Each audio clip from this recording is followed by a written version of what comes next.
আল্লাহ বলছেন, হাবিব ওই রাত্রে কসম করে বলি, যে রাত্রিতে সূর্যকে ডুবিয়ে দিয়ে আল্লাহ অন্ধকার করে দেন সৃষ্টির আরামের জন্য।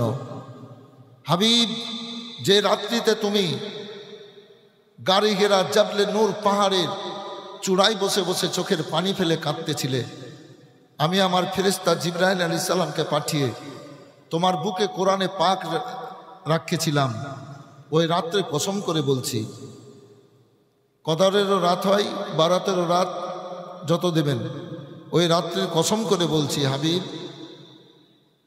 আর ওই সময়ের কসম করে বলছি যেই সময়ে আমার নবী মুসা বলেছিল, হে আল্লাহ তোমাকে দেখব। আরানি আরানি আরানি, আমি বলেছিলাম লান তারানি লান তারানি লান তারানি। আবার বলেছিল দেখবো, তো বলে তুর পাহাড়ে চলে যাও। আমার নবী মুসা তুর পাহাড়ে চলে গেছিল। আমার নিজের তরফ থেকে আমি একটা আলো ছেড়েছিলাম, তুর পাহাড় পুড়ে গেছিল। আমার নবী মুসা আশ্চর্যিত হয়েছিল। আল্লাহর নূরে পাহাড় জ্বলে, মুসা জ্বলল না। ওগো খোদা তোমার মহিমা, জোরে বলেন সুবহানাল্লাহ।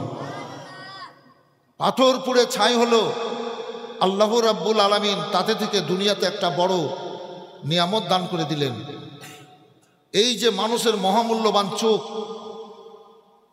এই পাথর পুড়িয়ে ছাই করে দিয়ে আল্লাহ কিয়ামত পর্যন্ত মানুষের জন্য সুরমা যেটা আমরা ব্যবহার করি, এ ছাই নিয়ামত দিয়ে দিলেন। সেই ছাই হলো সুরমা। এ সুরমা চোখে দিলে মানুষের চোখে অসুখ হবে না, চোখের জ্যোতি বাড়বে, চোখের ক্ষমতা বাড়বে, আয়ু বাড়বে, চোখ সুরক্ষিত থাকবে। কিন্তু আমরা গুরুত্ব দিই না, আমরা সুরমাতে গুরুত্ব দিই না। ওই যখন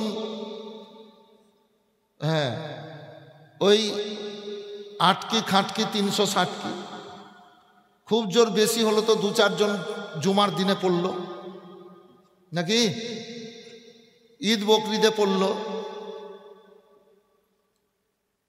সবাই না, তাও কাউরি মনে শখ জাগলো, সুরমা পড়লো। আর যখন মরে তখন বলে চোখে সুরমা দিয়ে দাও, বলে না বাবু, চোখে সুরমা দিয়ে দাও। মানুষ মরে তো গোসল দেওয়াই,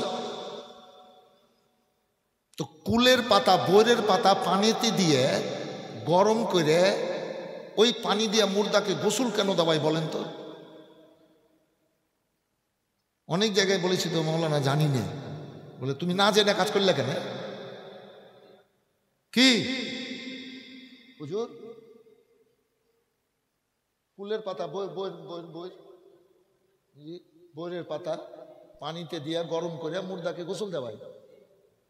আপনাদের দিকে গোসল দেওয়ায় না ভাই? দাদা অনেক জায়গায় বলেছি তো, বলছে মাওলানা জানি না। তাহলে তুমি না জেনে গোসল দেওয়াইলে কেন? তো জানতে হবে, আপনাদেরকে আমি জানিয়ে দিচ্ছি, বলি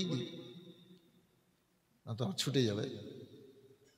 9 প্রকার লোকের লাশ কবরে পৌঁছে না। কয় প্রকার বললাম? 9 প্রকার। কেউ আবার বলেছেন 10 প্রকার। জবরদস্ত মূর্তি আছেন, দেখতে ছোট কিন্তু আল্লাহ ইলম দিয়েছেন। জি, তো 9 প্রকার লোকের লাশ পৌঁছে না। ও রাসূল নবী থেকে নিয়ে এবার রাসূলও বললাম, নবীও বললাম। সমস্ত রাসূল নবী, কিন্তু সমস্ত নবী রাসূল নয়। কথা বুঝতে পেরেছিলেন? সমস্ত নবী রাসূল নয়, কিন্তু সমস্ত রাসূল নবী, এগুলো ব্যাপার আছে। তো বেরাদার, তারপর সাহাবা, তাবে তাবিন, গাউস, কুতুব, মুমিন, মুমিনা, ওলি, আউলিয়া, সোহদাগণ। মুমিন মুমিনা মানে আপনারাও, আপনাদেরও লাশ কবরে পৌঁছবে না। এই 9 প্রকারের মধ্যে আলেম, হাফিজ, ইনারাও আছেন ওর মধ্যে। এই আলেমেরা হাফেজেরা। তো মানুষের শরীরে অনেকের পচনশীল ঘা থাকে, কথা বুঝতে পেরেছিলেন? পচতে পচতে পচতে পচতে পচতে পচতে বড় হয়ে যায়, পয়জন। তো কুলের পাতা পানিতে দিয়ে গরম করে মুর্দাকে গোসল দেওয়াইলে এই বিষাক্ত পয়জন মুক্ত হয়ে যায়, মানে শরীরটা আর পচবে না, ওইভাবেই থাকবে। বুঝতে পারলেন ভাই? বুঝতে পারলেন তো? মুর্দাকে গোসল দেওয়ার 1 নম্বর কারণ। 2 নম্বর কারণ, যে অনেকের দম আটকে রাখে, দেওপুরি ভূত যেগুলাকে বলে, এদের পক করে। তো যদি কুলের পাতা বরের পাতা পানিতে দিয়ে গরম করে মুর্দাকে গোসল দেওয়ায় আর দমটা যদি আটকে থাকে, এই পানি দিয়ে গোসল করালে ওই দমটা চালু হয়ে যাবে। কথাটা বুঝতে পারলেন? মানে দমটা চালু হবে, মানে জিন্দা হয়ে যাবে। আমি এই 2টো কারণ পড়েছি। এই জন্য পানিতে গরম পানি, কুলের পাতা দিয়ে গরম করে ওই গরম পানি দিয়ে মুর্দাকে গোসল দেওয়াই হয়ে গেল। চলে। তো আল্লাহ রাব্বুল আলামিন বড় নিয়ামত দিয়েছেন এই সুরমা, আমরা ঠিক জায়গায় ব্যবহার করছি না। ওই যখন বিয়ে করতে যাই তখন আবার সুরমা পরিয়ে দেয়, একটু সাজিয়ে দেয়, নাকি বাবু? জি। हर हमेशा সুরমা পড়া সুন্নাত পড়বেন। যেমন আরেকটা জমজমের পানি, ইসমাইল আলাইহিস সালামের গোল্লা থেকে, পায়ের তলা থেকে আল্লাহ বের করিয়েছিলেন। সাফা মারওয়া 7 বার দৌড়াদৌড়ি করতে হয় হাজিরা গেলে, মানে সব জায়গায় দৌড়াতে হয় না, একটা সবুজ সংকেত দেওয়া আছে এরকম উপরে, এতটা। ছেলেদেরকে দৌড়াতে হয়, মেয়েদেরকে না, ছেলেদেরকে দৌড়াতে হয়। দৌড়া বলতে জোর জোর না, বুক টেনে টেনে একটু জোর হেঁটে যেতে হবে। এইখান থেকে মনে হয় ওই যে আধারটা দেখতে পাওয়া যাচ্ছে, এত দূর। কিন্তু ছেলেদেরকে ধুকুর ধুকুর ধুকুর ধুকুর করে দৌড়াইতে হবে। এই তো হাজি সাহেব গেলছিল তো মনে হয়, তাই না? মেয়েদেরকে কিন্তু দৌড়াইতে হয়নি। তো মেয়েদেরকে দৌড়াইতে হয় না কেন? ছেলেরা কে দৌড়াইতে হয় কেন? নাকি একটু হ্যাঁ না বলিয়েন। আপনারা তো আমার খুব পরিচিত লোক, 60-70 বার তো আপনাদের এই এলাকাটাতে নবীনগরে আমার জালসা চলছে, 60-70 বার। এই বছরই তো 5টা না 6টা করলাম। আবার আসতাম নাজিরপুরে, ডেটটা দিতে পারিনি, ঈদের পরে 8 তারিখ। আমার বলার উদ্দেশ্য এটাই, আপনারা আমার খুব নিজের লোক, একটু হ্যাঁ না বলবেন, তাহলে কিছু কিছু জিনিস বুঝতে পারবেন। তো মেয়েদেরকে দৌড়াতে হয় না কেন? কারণ আছে, ওনাদের জন্য, মেয়েদের জন্য দৌড়িয়ে নিয়েছেন হাজিরাতে হাজেরা। বলেন সুবহানাল্লাহ। কে হাজরাত? হাজরাতে হাজেরা দৌড়িয়ে নিয়েছেন, এই জন্য মেয়েদেরকে দৌড়াতে হয় না, ছেলেদেরকে দৌড়াতে হয়। তো এই জমজমের পানি আল্লাহ বড় নিয়ামত দিয়েছেন দুনিয়াতে। জমজমের পানি পান করো, খাও, অজু করো। অজু করে পাক লেবাসে থাকতে হবে, মাথায় টুপি দিয়ে পশ্চিম দিকে মুখ করে, 1 হাত মাথায় দিয়ে আর 1 হাতে গ্লাস নিয়ে খাড়ো হয়ে 3 নিঃশ্বাসে দরুদ পড়ে বিসমিল্লাহ বলে জমজমের পানি পান করবে। আর একটা দোয়া আছে, দোয়াটা পড়তে হবে, আল্লাহুম্মা ইন্নী আসআলুকাল ইলমান নাফিআ আর রিজকান ওয়া শিফা ওয়া কুল্লি দাইন ওয়া মিন কুল্লি দাইন। যে এই দোয়াটা পড়ে পানি পান করতে হবে। তো জমজমের পানি কয়জন দোয়া পড়ে খায়, আর কয়জন দরুদ পড়ে খায়, আর কয়জন অজু করে খায়? কি গো হাজরা, পাইলে বিহা একটু খেয়ে এলেন, বিহান একটু খেয়ে এলেন, বৈশা বৈশা ঢক ঢক করে খেয়ে নিলেন, তাই তো চলছে। আসল জিনিসটা বুঝছে না, শিখতে হয়, এগুলো শিখতে হয়। আমি ওই আজ কয় তারিখ? 19, 15 তারিখে উত্তর দিনাজপুরেতে ছিলাম, রাসাকুয়া, খুব বড় জালসা। তো আমি ওখানে বক্তব্য রেখেছিলাম প্রথমেই যে মানুষের তাড়াতাড়ি মৃত্যু হয়ে যায় কেন? হায়াত মওতের মালিক আল্লাহ লিখে দিয়েছেন, কিন্তু হায়াত মওত কমা বাড়া হয় দুয়ার মধ্যে, কর্মের মধ্যে। মানুষের হায়াত বেড়ে যায়, আবার হায়াত কমে যায়। যেমন মা বাপের যদি সেবা করে, খিদমত করে, মন থেকে ভালোবাসে, তাহলে আল্লাহ ওই ব্যক্তিদের আয়ু বাড়িয়ে দেবেন মা মেয়ের দুয়াতে। কথা বুঝতে পারলেন? আবার যদি নাফরমানি করে তো ওই ব্যক্তিদেরকে আল্লাহ তাড়াতাড়ি টেনে নেয়, কি আর বেঈমানি যা হয়েছে হয়েছে, আর বেঈমানি করিস না। তো সেদিন 20টা কারণ বলেছিলাম আয়ু বাড়ার আর আয়ু কমার।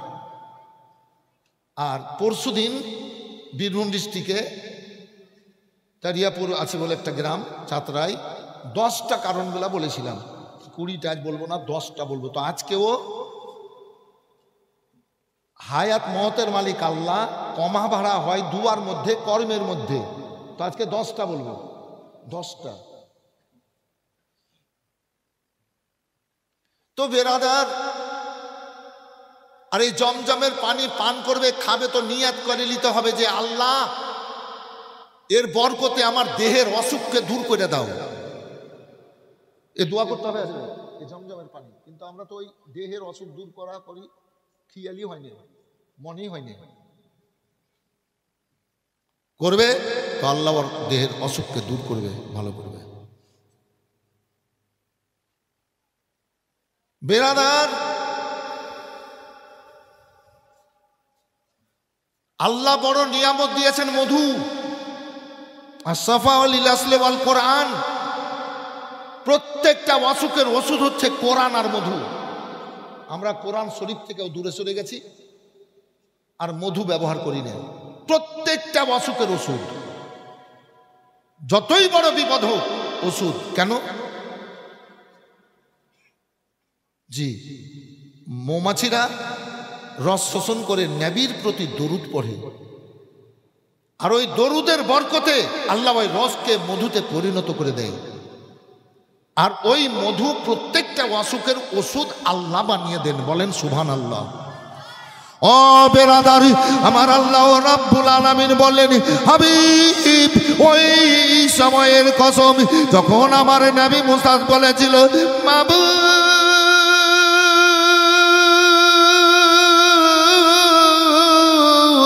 তোমাকে দেখবো, আমি বলেছিলাম ও মুসা যাও, তুর পাড়ে চলে যাও। আমার নবী মুসা আলাইহিস সালাম তুর পাড়ে চলে গেছিল। আমি নিজের তরফ থেকে আলো ছেড়েছিলাম, তুর পাড় পুড়েছিল। হাবিব ওই সময়ের কসম করে বলি, ওয়ালাল আখিরাতু খায়রুল লাকা মিনাল উলা। প্রথম থেকে পরক্ষণ যত আসবে তত ভালো, তত ভালো, তত ভালো। হাবিব গো,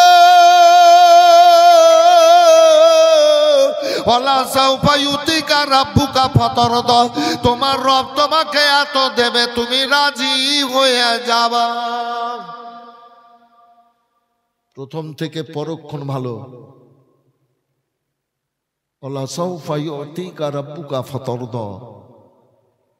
তোমার রব তোমাকে এত দেবে যে তুমি রাজি হয়ে যাবা। বলেন সুবহানাল্লাহ। বেরাদার, আমাদের সংসারে রোজগার হচ্ছে কিন্তু অভাব দূর হচ্ছে না। সংসারে অসুখ বিসুখ লেগেই আছে। হচ্ছে কিনা বাবু? একটু হ্যাঁ না বলেন, বক্তব্য শুনিয়েন। আমি 2 ঘন্টা টাইম নিয়ে এসেছিলাম, 2 ঘন্টা। আমি যদি বলি 2.5 ঘন্টা 3 ঘন্টা তো অসুবিধা আছে।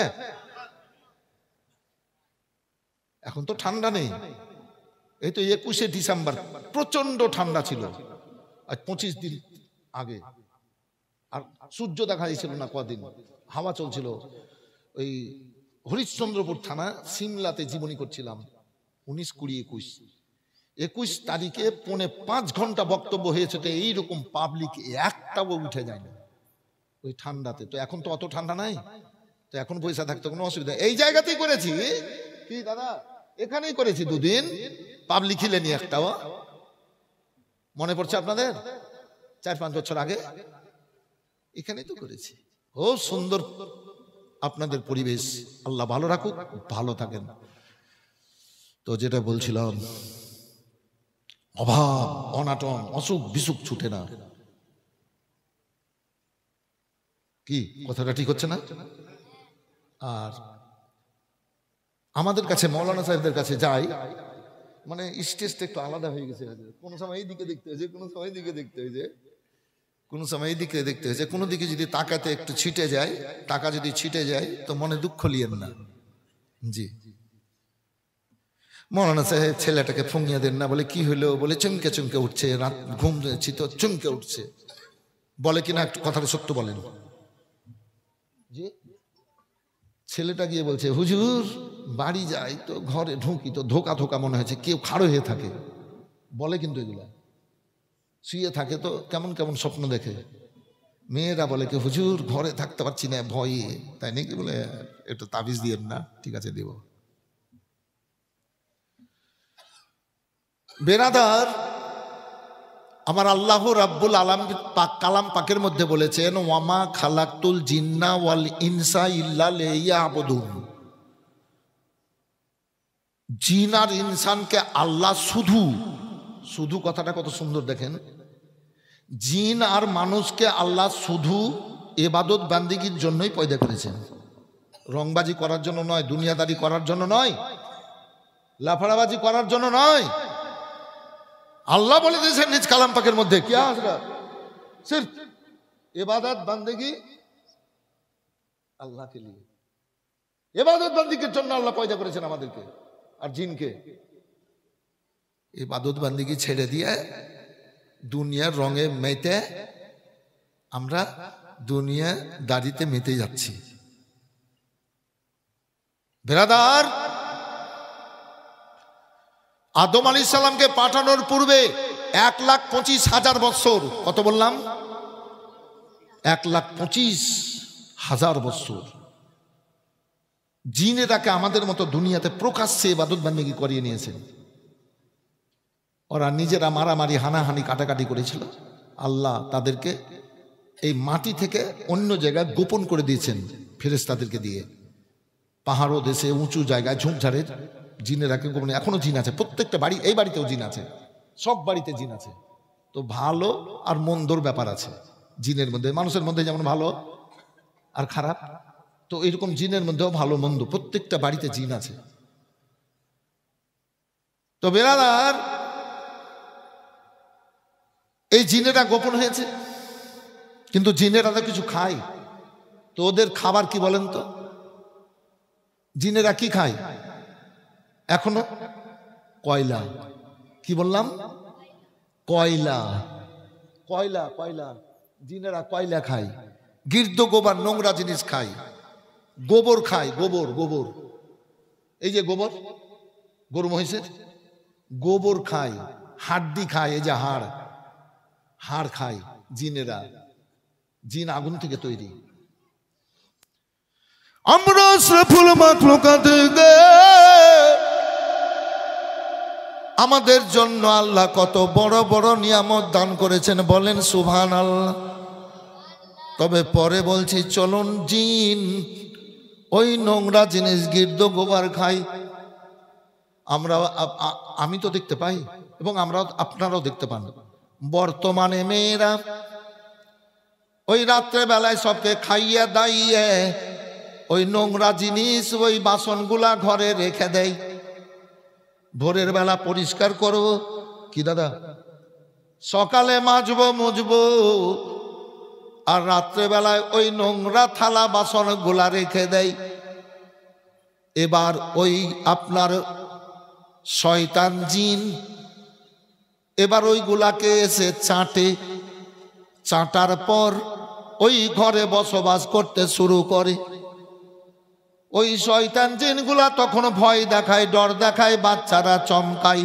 ও বেরাদার, ওইটা থেকে সতর্ক থাকতে হবে। মায়েরা রাত্রেবেলায় যখন ঘুমাতে যাবেন সমস্ত বাসন কোসন গুলাকে মেজে পরিষ্কার করে ঘুমাবেন। আর সন্ধ্যাবেলায় জানলা লাগিয়ে দেবেন 10-20 মিনিটের জন্য। শয়তান ডিউটি ভাগ করে সন্ধ্যায় ছুটাছুটি করে। কি হযরত? ছুটাছুটি করে শামকো, জি মাগরিবের সময় ছুটাছুটি করে শয়তান, ডিউটি ভাগ করে। জানলা লাগিয়ে দিবেন, 10-20 মিনিট, তারপরে আবার জানলা খুলে দেবেন, বুঝতে নিলেন? আর আমি দেখতে পাই, আমার বাড়িতেও দেখেছি, খাওয়া দাওয়া হয়ে গেল আর ওই কাপড়ের আঁচলে মুখ মুছে নিল, হাত মুছে নিল। মেয়েদের এটা স্বভাব। তোমার স্বামীর রোজগার করতে কলেজা ফেরিয়েছে আর তুমি রাসূলুল্লাহর আদর্শ থেকে সরে গিয়ে তুমি সংসারে অভাব আনছো। ওই ওন্নাতে, ওই আঁচলে, ওই কাপড়ে যদি হাত মুখ মুছে, খাওয়ার পরেও যদি হাত মুখ মুছে, তো ওই সংসারে যতই রোজগার হোক অভাব আসবে আর অশান্তি আসবে আর মানুষকে অসুখ হবে। অন্য কাপড়ে হাত মুখ মুছতে হবে, কিন্তু পরিধান করা কাপড়ে নয়। সেই দিন আমি একটা ছেলের সঙ্গে আমার সাথে খাচ্ছিল, আমার নিজের লোক, তো আমার সাথে খাচ্ছিল, তো আমি গামছা দিয়ে, আমার কাছে গামছা চাইলাম, গামছা দিল, গামছা দিয়ে মুছে নিলাম খাবার পরে হাত। আর ও ওর লুঙ্গি পড়েছিল, ওই লুঙ্গিতে এবার মুছে নিলে। এটা আবার ছেলেদের স্বভাব। কি শুধু মেয়েদেরটা বলবো আর ছেলেরটা বলবো না, তা হয়? সবটাই বলতে হবে। তো কিছু ছেলেরা, সবাই না, কিছু ছেলেরা ওই কাপড়ে লুঙ্গিতে হাত মুখ মুছে নেয়। কথাটা সত্য বললাম না মিথ্যা বাবু? বাস্তব। যদি এই স্বভাব আমাদের থাকে তো সংসারে বরকত হবে না, আর সংসারে ওই পরিবারে অসুখ বেশি বেশি হবে। আর নিজের থালাতে হাত ধুবেন না, নিজের থালাতে হাত ধুবেন না। অন্য থালাতে, অন্য জায়গায়, বাইরে গিয়ে হাত ধন, কিন্তু নিজের থালাতে হাত ধুবেন না। রোজগার করবেন, সংসারে অভাব আসবে, অশান্তি আসবে, স্বামী স্ত্রীতে ঝগড়া শুরু হবে। ভাঙা আইনে দেখবেন না, আয়ু কমে যাবে, হায়াত কমে যাবে। ভাঙা চিরুনি, খিল ভাঙা চিরুনি ব্যবহার করবেন না, স্বামী স্ত্রীতে ঝগড়া হবে। ওই মায়েরা, এগুলো বুঝেন না? ঝগড়া হবে স্বামী স্ত্রীতে, মোহব্বত করিয়েন না, ভেঙে ফেলে দিয়েন। ফাটা বাসন, ফাটা বাসন, থালা, গেলাস, খুরি, চামচ ফাটা, ব্যবহার করবেন না, ময়া করিয়েন না, ছিঁড়ে ফেলে দিয়েন। কেন? ওতে পয়জন থাকে, শরীরে অসুখ আসবে, অশান্তি আসবে, অভাব আসবে। আচ্ছা, এই উপদেশ কটা দিলাম, এতে আয়ু কমবে, এই উপদেশ কটা দিলাম, তো আপনারা খুশি হলেন না কষ্ট পেলেন ভাই? একটু হ্যাঁ না বলেন। খুশি হলেন। এইগুলা সব বক্তার মুখ থেকে শুনতে পাবেন না। জি, যতদিন বেঁচে আছি করে যাই, মানুষের চাই উপদেশ দিতে হবে, মানুষ ভালো থাকুক। ও আল্লাহ রাব্বুল আলামিন এবার জেনে রাখে, পর্দা করে দিয়েছিলেন গো। আদম আলাইহিস সালামকে তৈরি করে জান্নাতে রাখার পরই এবার রূহ দিয়ে দুনিয়ার বুকে পাঠিয়েছেন। এ মানুষের জন্য রাব্বুল আলামিন কত বড় বড় নিয়ামত খাবার দান করেছেন, যেমন ভাত, রুটি, ছাতু, আপনার খিচুড়ি, প্যারাডাইস, পোলাও, বিরিয়ানি, অপরদিকে দুধ, ঘি, মাছ, গোশ, ডিম ইত্যাদি ইত্যাদি কত রকমের ফলমূল আল্লাহ রাব্বুল আলামিন আশরাফুল মাখলুকাত আমাদেরকে দান করেছেন। আর যতগুলা নিয়ামত এ মানুষকে খাবার দান করেছেন, সব কিছুর স্বাদ বুঝার ক্ষমতা আল্লাহ মানুষের মুখে দান করেছেন।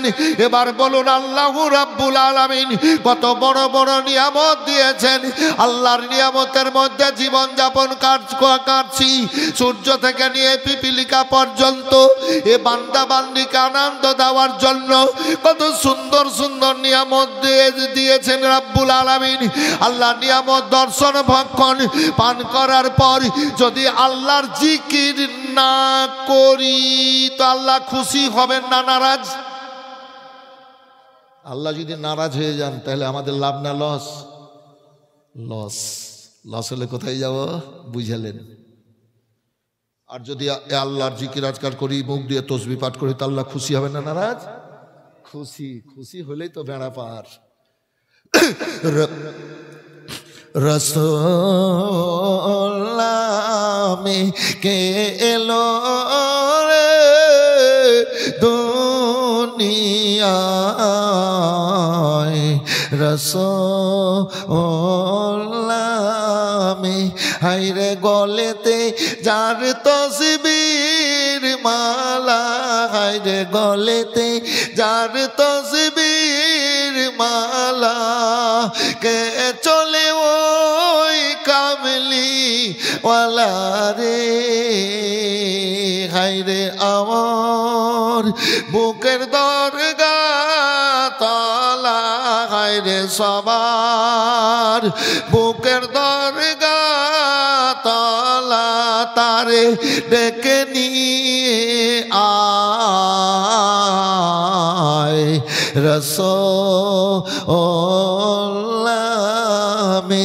হায়রে আরশের ওই আলোকে রে, হায়রে আরশের ওই আলোকে রে, কে আনিল দুনিয়ায় রাসূলুল্লাহ মে। হায়রে দেখি নাই শুনেছি কানে, হায়রে দেখি নাই শুনেছি কানে, মানুষে না সয় মানুষের ব্যথারে। হায়রে এমন দরদির কথা, হায়রে এমন দরদির কথা, শোনে পরানো জোড়ায় রাসূলুল্লাহ মে। আল্লাহ রাব্বুল আলামিন দয়ার নবীকে দুনিয়ার বুকে পাঠালেন। আমার রাব্বুল আলামিন পাক কালাম পাকের মধ্যে ঘোষণা করে বলেছেন, লাকাদ মান্নাল্লাহু আলাল মুমিনিনা ইয বাসা ফীহিম রাসূলা। এই বান্দা বান্দিরা শোনো, আল্লাহু রাব্বুল আলামিন মুমিনদের নফসের উপরে বড় দয়া করেছেন, বড় ইহসান করেছেন। একজন রাসূল, একজন নবীকে আল্লাহ তাদের নফসের জন্য উপহার স্বরূপ পাঠিয়েছেন। আসুন ভাইজান আমায়, সেই রাসূলুল্লাহ হচ্ছেন আমাদের নবী, আল্লাহর মাহবুব তিনি। আল্লাহু আকবার, আল্লাহু আকবার। আল্লাহ রাব্বুল আলামিনের হাবিব সাল্লাল্লাহু আলাইহি ওয়াসাল্লামের বয়স যখন 40 বছর, তখন পর্যন্ত আল্লাহর হাবিবের সারাটা মক্কায় কি সারাটা দুনিয়াকে দেশমন ছিল না। আমার রাসূলুল্লাহকে আল আমিন উপাধি দিয়ে আল আমিন বলে ডাক দিত, সত্যবাদী বলে ডাক দিত। বিচার সালিসে আল আমিন নবীকে ডাকতো, কোনো ঝামেলা গন্ডগোল হলে বলতো ওই মুহাম্মদ সাল্লাল্লাহু আলাইহি ওয়াসাল্লাম আল আমিনকে ডেকে নিয়ে এসো, সুন্দরভাবে বিচার হয়ে যাবে, ফাইসালা হবে। এ বেরাদার, আল্লাহর হাবিব সাল্লাল্লাহু আলাইহি ওয়াসাল্লামকে সমস্ত জাতির মানুষেরাও আল আমিন বলে ডাক দিত। আপন পর সব মক্কাবাসী ব্যবহারে হলো খুশি, আপন পর সব মক্কাবাসী ব্যবহারে হলো খুশি। মুখে দেখে মুচকি হাসি, মুখে দেখে মৃদু হাসি, সবার প্রাণ জুড়ালো, রাহমাত নেমে এলো। সবাই বলেন আল্লাহু আকবার, আরো উঁচু আওয়াজে বলেন আল্লাহু আকবার। শব্দটা কত সুন্দর, আল্লাহু আকবার, আল্লাহু আকবার। দেখেন মনে হতে লাগলো রহমত বর্ষণ হতে লাগলো। জি, আমাকে অনুভব করতে হবে, মনটাকে পাক পবিত্র রাখতে হবে, সচ্চাই বাড়াতে হবে। 10টা কারণ হায়াত মাওয়াতের পরিবর্তনের বলবো, কিন্তু হায়াত মাওয়াতের মালিক আল্লাহ। কর্মের গুণে আর কর্মের ফলে, জি, ভালো কর্মে আর বদ কর্মে কি হয় মানুষের। 50 বছর, পরশুদিন বলেছিলাম তো, 60 বছর কি পরে কি হবে, 50 বছর পরে কি হবে।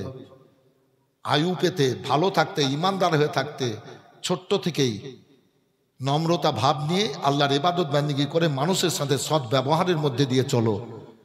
কাউকে কোনো ক্ষতি করিও না, কারো অনিষ্ট করিও না, কাউকে ধোকা দিও না, মিথ্যা বলিও না, চুগলি করিও না।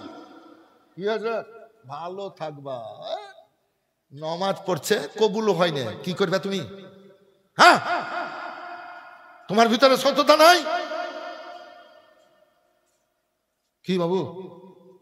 ইবাদত বান্দি করছি, আল্লাহ কবুল করছেন কিনা আল্লাহ জানেন, কিন্তু কাউরি যদি আমি ডাইরেক্ট উপকার করি তো এর ফল কিন্তু আল্লাহ দেবেন। খারাপই যদি কাউরি খারাপ যদি করি তো এর ফল গুনাহ আল্লাহ দেবেন। আর আল্লাহর ইবাদত বান্দি করছি, আল্লাহ কবুল করছেন কিনা আল্লাহ জানেন, কিন্তু কবুল যেন হয়, সঠিক যেন হয়, তাহলে আমার মনে একটা বল থাকবে। আমি তো বলি আমি দোয়া করছি কবুল হয় না, তো দোয়া করে লাভটা কি?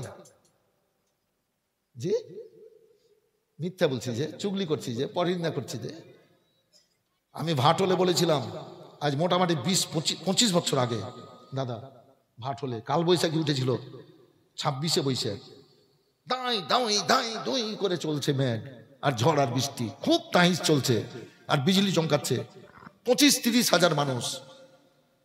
আর আমি স্টেজে গেছি, কেবলমাত্র বক্তব্য চলছে, রাত 7:30টার পর। আমি একটাকে উঠবেন না, সব বসে থাকেন, সব বসে থাকেন, একটাকে উঠবেন না। কোরআন শরীফের উমুক জিনিস পড়েন, যে না জানেন বিসমিল্লাহির রহমানির রহিম আনাধুন পড়েন। 3 বার আজান দিয়েছিলাম স্টেজে, দোয়া করেছিলাম, যে বলেছিলাম কেউ উঠবেন না, কেউ যাবেন না। আজ যদি ঝড় বৃষ্টি হয়ে যায়,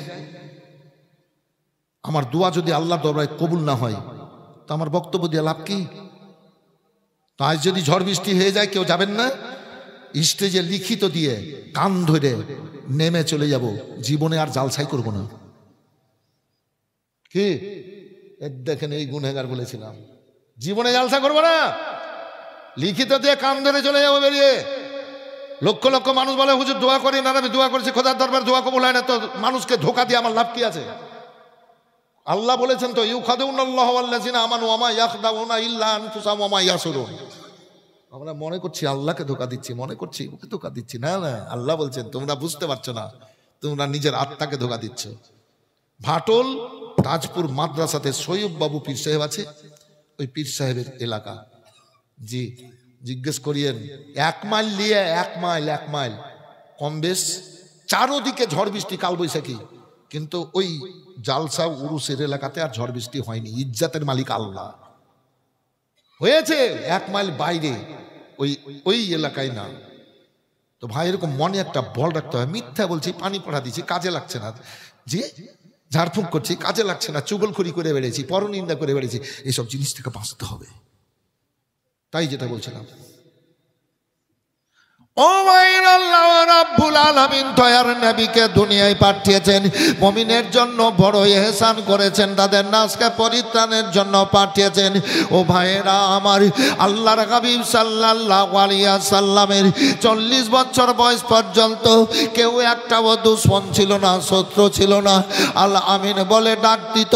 যে কোনো ফায়সালায় মক্কার মানুষেরা আমার রাসূলুল্লাহকে ডাকতেন। আমার আল্লাহ বলেছেন লাকাদ কানা লাকুম ফি রাসূলিল্লাহি উসওয়াতুন হাসানাহ। হে মানুষেরা শোনো, ও আমার বান্দা বান্দিরা শোনো, আমার রাসূল সাল্লাল্লাহু আলাইহি সাল্লামের চরিত্র আদর্শ তোমাদের জন্য অতি উত্তম নমুনা স্বরূপ। ও আমার ভাইয়েরা, আল্লাহ রাব্বুল আলামিনের দুনিয়ায় আলো অন্ধকার দুটো জিনিস, হাসি কান্না আছে, আপনার ভালো মন্দ আছে, তার মধ্যে একটু বুঝে সুঝে নিয়ে ভালোটার মধ্যে দিয়ে জীবন যাপন করেন, আল্লাহ রাব্বুল আলামিন ভালো রাখবেন। আল্লাহু আকবার। আল্লাহর হুকুম হলো, হাবিব তুমি কালমার দাওয়াত দাও। আমার রাসূলুল্লাহকে হুকুম হয়ে গেল কালমার দাওয়াত দাও। রাসূলুল্লাহ কালমার দাওয়াত দিতে লাগলেন, ইসলাম প্রচারের কাজ শুরু করতে লাগলেন। এবার মক্কায় পায়ে পায়ে দুশমন দাঁড়িয়ে গেল। আবু জাহল, উতবা, সাইবারা এবার আর মানতে পারছে না। আবু লাহাব নিজের নবীর নিজের চাচা আর সহ্য করতে যেন পারছে না। সবাই মিটিং করে আল্লাহর হাবিবকে কষ্ট দেওয়ার ব্যবস্থা নিতে লাগলো। এবার মেয়েদের বলল, মেয়েরা ওই যে মোহাম্মদ সাল্লাম ও যে রাস্তা দিয়ে হাঁটবে, তোমরা ধারালো ধারালো পাথর ফেলবা, কাঁটা দিবা, ওই মোহাম্মদ সাল্লাম যেন কষ্ট পায়। এ বিরাদার বাপার আমার রাসূলুল্লাহকে কষ্ট দেওয়ার জন্য মেয়েরা রাস্তায় কাঁটা দেয়, মেয়েরা ধারালো ধারালো পাথর ফেলে দেয়। আল্লাহর নবী যখন যান ওই কাঁটাগুলা ফুল হয়ে যায়, বলেন সুবহানাল্লাহ। পাথরগুলা তুলোর মতো নরম হয়ে যায়, যেমন আল্লাহর হাবিব সাল্লাল্লাহু আলাইহি ওয়াসাল্লাম মা আমেনার পেটে ছিলেন। আমেনা যখন স্বামী হারা হয়েছিলেন, আল্লাহর হাবিব সাল্লাল্লাহু আলাইহি ওয়াসাল্লাম আমেনার পেটে তখন 4.5 মাসের। আমেনা যখন কুয়ায় পানি আনতে যাচ্ছিলেন, এবার ঝুঁকে পানি তুলবেন, আমার আল্লাহ বলেন, জিবরাইল আমার হাবিব পেটে আছে গো, আমেনা ঝুঁকে যদি পানি তোলে আমার হাবিব কষ্ট পাবে, আল্লাহ সহ্য করব না, যাও পানিগুলা তুলে আমেনার পায়ের তলায় গড়িয়ে দাও। এবার ফেরেশতা জিবরাইল সাল্লাম পানির তলে গড়িয়ে দিতেন, যতটা দরকার নিতেন। আবার ওই পানিগুলা আবার নিজ জায়গায় নিচে চলে যেত। আল্লাহর হাবিব সাল্লাল্লাহু আলাইহি সাল্লাম যখন মা আমেনার পেটে, আমেনা যখন রাস্তায় চলেন, পাথর যদি পড়ে যেত এবার তুলোর মতো নরম হয়ে যেত। আবার বেরাদার যখন কাঁটা পড়ে যেত, কাঁটা এবার নরম হয়ে যেত, ফুল হয়ে যেত। আল্লাহর হাবিব সাল্লাল্লাহু আলাইহি ওয়াসাল্লাম কে পেটে নিয়ে আমেনা এবার রাস্তায় হাঁটেন। আমার আল্লাহ বলেন, পাথরের আরে আমেনার পায়ের নিচে যখন পড়ে যাবে তখন তোরা ওই তুলোর মতো নরম হয়ে যাবে। পাথর বলে, আল্লাহ দুনিয়া সৃষ্টি থেকে নিয়ে মাবুদ কোনদিন এটা বলা হয়নি গো আল্লাহ, কেন আস্তিলের মতো নরম হতে বলা হলো? বলে, আল্লাহ রাব্বুল আলামিন পাথরের আমার হাবিব আমেনার পেটে আছে, আমেনা ঝুঁকে যদি আমেনার পায়ে যদি কষ্ট ব্যথা লেগে যায়, আমেনা উহু বলে যদি শব্দ মুখ দিয়ে বের করে, আমার হাবিব পেটে আছে বা ফারায়েতে হয়েছে, আমার হাবিব কষ্ট পাবে, আমি আল্লাহ সহ্য করব না। আমার আল্লাহ রাব্বুল আলামিন বলেন, আমি সহ্য করব না, তাই তোরা তুলোর মতো নরম হয়ে যাবি যেত। ভাইজান আমার, আল্লাহর হাবিব বলতেন, মায়েরা গো, আমার মা আমেনার জাত আপনারা যদি আমার মা হতেন কেউ, তাহলে এ কষ্ট দিতে পারতেন না। কষ্ট দিয়েন না গো মায়েরা, কষ্ট দিয়েন না। মেয়েরা মুখ খিস্তি করে গালি গুলাজ করতো, আল্লাহর হাবিবকে অনেক রকমে খারাপ খারাপ ভাষায় গাল দিত। আমার রাব্বুল আলামিনকে আল্লাহর হাবিব বলেন, আমাদের রাসূলুল্লাহ বলেন, আল্লাহ গো, এরা বুঝে না, এরা বুঝেনি, এরা জানেনি, তাই আমাকে কষ্ট দিচ্ছে গো রাব্বুল আলামিন। যদি বুঝতো জানতো কষ্ট দিত না। আল্লাহ আমি ক্ষমা করে দিয়েছি, তুমিও ক্ষমা করে দাও। আবু জাহেলেরা বলল, ছোট ছোট বাচ্চারা, তোমরা মোহাম্মদের শরীরে পাথর মারো, তোমরা ধুলো ছিটাও, মুহাম্মদ সাল্লাল্লাহু আলাইহি সাল্লামকে তোমরা পাগল বলো। আল্লাহর হাবিবের পেছনে ছোট ছোট বাচ্চারা এবার হই হাই করে দৌড়াদৌড়ি করতে শুরু করলো। আল্লাহর হাবিবের শরীরে পাথর মারে আর ধুলো ছিটাই, নবীকে পাগল পাগল বলে ডাক দেয়। নাউজুবিল্লাহি মিন যালিক। আল্লাহ রাব্বুল আলামিনের হাবিব কে আল্লাহ দয়ার সাগর করে, ক্ষমার মায়ার সাগর করে এ দুনিয়ার বুকে পাঠিয়েছেন। এ বেরাদার, এবার আবু জাহেলেরা কিছু লম্পটেরাকে বলল, ও লম্পটেরা, তোমরা মুহাম্মদ সাল্লাল্লাহু আলাইহি সাল্লামের শরীরে তীরের আঘাত করো, তোমরা বল্লম মারো। আল্লাহর নবীকে এইরকম কষ্ট দিয়েছিল ভাইজান আমার। এক সময় আল্লাহর হাবিব তাইফ গেছিলেন আল্লাহর হুকুমে। তাইফের মানুষেরা আল্লাহর হাবিবের শরীরে পাথর মেরেছিল, তীর মেরেছিল, বল্লম মেরেছিল। একদিন হাজরাতে মা আয়েশা রাদিয়াল্লাহু তাআলা আনহা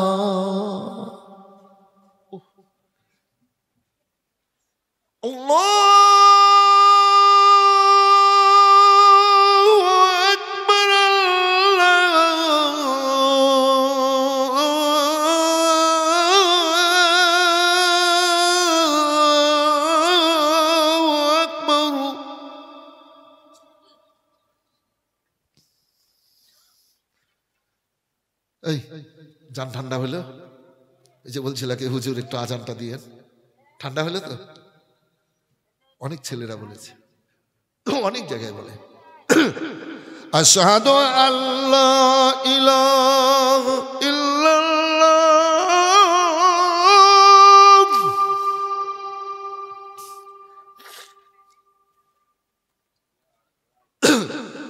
আশহাদু আল্লা ইলাহা ইল্লাল্লাহ।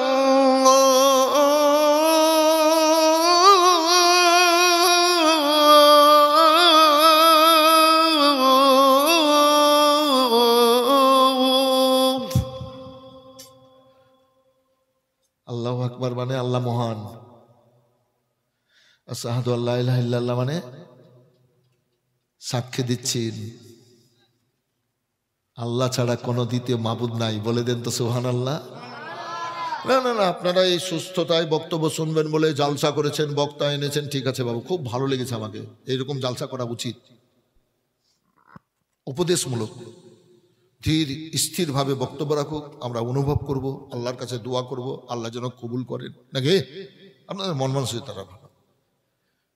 তো আল্লাহ এক, অদ্বিতীয়, সাক্ষী দিচ্ছি আল্লাহ এক। আশহাদু আল্লা ইলাহা ইল্লাল্লাহ, আল্লাহ এক, অদ্বিতীয়। আশহাদু আন্না মুহাম্মাদার রাসূলুল্লাহ,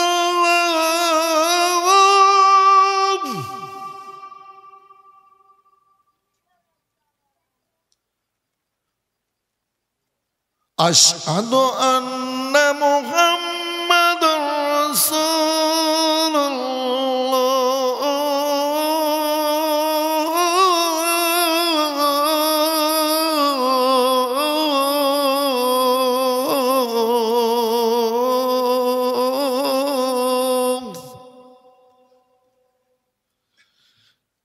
সাক্ষী দিচ্ছি মুহাম্মদ সাল্লাল্লাহু আলাইহি ওয়াসাল্লাম আল্লাহ রসুল। বলেন সুবহানাল্লাহ। আজান যখন হয় আপনারা নিজ নিজ জায়গা থেকে, বাবু আপনাকে মনে মনে খুঁজছি কিন্তু দেখেন পয়সা যেখানে তা আজান মুয়াজ্জিন দেয়। এই জন্য রাসূলুল্লাহ বলেছেন লাগাতার 7 বছর যারা আজান দেবে, সওয়াবের কথা বলেননি রাসূলুল্লাহ। যদি সওয়াবের কথা বলতেন তো উম্মতির মধ্যে মারামারি কাটাকাটি চলতো। শুধু আজান দেওয়া কি করেন আবু দাউদ শরীফে হাদিস পাকটা, উম্মতিদের মধ্যে কাটাকাটি লড়ালড়ি চলতো, মারপিট হতো। সব যদি বলে দিতেন তো সব বলেননি। তো এটা একটা হাদিস আছে কয়েকটা, যে 7 বছর যদি কেউ আজান দেয় কন্টিনিউ, তো ওর জন্য জাহান্নামের আগুনকে আল্লাহ হারাম করে দেন। জি, আজান দেওয়াতে এত সওয়াব আছে, এত সওয়াব আছে। যাই হোক, কঠিন সওয়াব। তাই আল্লাহর হাবিব সাল্লাল্লাহু আলাইহি সাল্লামকে মা আয়েশা বলেছিলাম একবার মুখ দিয়ে, আল্লাহু আকবার বললাম, মা আয়েশা খিদমত করছেন আমার রাসূলুল্লাহর। ও মায়েরা, খিদমত করছেন। রাসূলুল্লাহ তো নূরের ছবি, নুনের বদন, গোটা নবী নূর। বাসারিয়াত লেবাসে নবী আমাদের মতো, কিন্তু নবী হাকিকাতে নূর। বলেন সুবহানাল্লাহ। নবী পাক সাল্লাল্লাহু আলাইহি ওয়াসাল্লাম বাসারিয়াত লেবাসকে খুলে দিয়ে খুদ নূর হয়ে গেছিলেন এ দুনিয়াতে। রাহু ফি দুনিয়া লাইনকালাবি নূরান। আমার রাসূলুল্লাহ আল্লাহকে দুনিয়া থেকেই দেখেছিলেন খুদ নূর হয়ে গিয়ে। বলেন সুবহানাল্লাহ। আর মিরাজে যখন যান সিদরাতুল মুনতাহায়, সে সীমান্তে জিবরাইল আলাইহিস সালাম দাঁড়িয়ে গেলেন, আমার রাসূলুল্লাহ বাসারিয়াত লেবাসকে খুলে দিলেন। নবী বলেন জিবরিল চলো, বলে যদি এখন একটু যদি যাই সামান্য চুল বরাবর, তো আমার সব ডানা পুড়ে যাবে, আমি বেকার হয়ে যাব। তো নবী আমার বললেন লেবাসকে খুলে দিয়ে, এই জিবরিল তোমার পাওয়ার শেষ, নবী মুহাম্মদ রাসূলুল্লাহর পাওয়ার শুরু। জোরে বলেন। রাফ বলে একটা সওয়ারি আসলো, নবী সওয়ারি হলেন, আল্লাহর কাছে পৌঁছে দিলেন। হ্যাঁ, এগুলো ভাবতে হবে না, বুঝতে হবে না, শুয়ে শুয়ে চিন্তা ভাবনা করতে হবে না। কদিনের জীবন, আজ আছি কাল চলে যাব। আল্লাহ থাকার জন্য পাঠাননি। এর মধ্যে যারা ভালো কাজ করে যাব তারাই আল্লাহর দুনিয়ার ধন্যবান, পুণ্যবান। তো নবী নূরের ছবি, ইয়া মোজাম্মেল মোস্তাফা নবী সাল্লে আলাটা সবাই বলেন আমার সাথে, মেয়েরা আসতে ছেলেরা জোরে। ইয়া মোজাম্মেল মোস্তাফা নবী সাল্লে আলা, ইয়া মোজাম্মেল মোস্তাফা নবী, জোরে জোরে। ইয়া মোজাম্মেল মোস্তাফা নবী আলা, ইয়া মোজাম্মেল মোস্তাফা নবী, সফায়াতের কান্ডারি রাসূলুল্লাহ, ইয়া মোজাম্মেল মোস্তাফা নবী, খোদার ওই পাক নূরে তৈরি যিনি, গায়েবের বাণী যার মুখে শুনি, খোদার ওই পাক নূরে তৈরি যিনি, গায়েবের বাণী যার মুখে শুনি, যার কেউ নাই কো গুরু, যার কেউ নাই কো গুরু, এক আল্লাহ, ইয়া মোজাম্মেল মোস্তাফা নবী, ইয়া মোজাম্মেল মোস্তাফা নবী। কেউ বলে নবী পাক সোনার পুতুল, কেউ বলে নবী পাক গোলাপিরি ফুল, কেউ বলে নবী পাক সোনার পুতুল, কেউ বলে নবী পাক গোলাপিরি ফুল। নাই কো সোনা নাই কো গোলাপ, নাই কো সোনা নাই কো গোলাপ, নূরুল্লাহ, ইয়া মোজাম্মেল মোস্তাফা নবী, নবী গো যিনি আল্লাহর নূরে তৈরি যে নবী, নূরের ছবি, সুবহানাল্লাহ সুবহানাল্লাহ। আসন ভাইজান আমার, হযরত আদম আলাইহিস সালামকে যখন তৈরি করা হয়, এবার দেহ দাঁড়িয়ে জান্নাতে, আল্লাহ রূহকে হুকুম দিলেন, রূহ অন্ধকারে থাকতে পারল না, তাই বেরাদার আসন আল্লাহর হুকুম হলো, জিবরাইল সালাম আমার রাসূলুল্লাহ নূরকে আদমের পেশানিতে চমকা দিলেন, এবার ভিতর আলো হলো, রূহ এবার জায়গা পেয়ে গেল। আদম রূহ অন্ধকারে খোদাকে কেল দে জানাই, কেমনে থাকি অন্ধকারে ও গো খোদা দয়াময়। আল্লাহ রাব্বুল আলামিন গো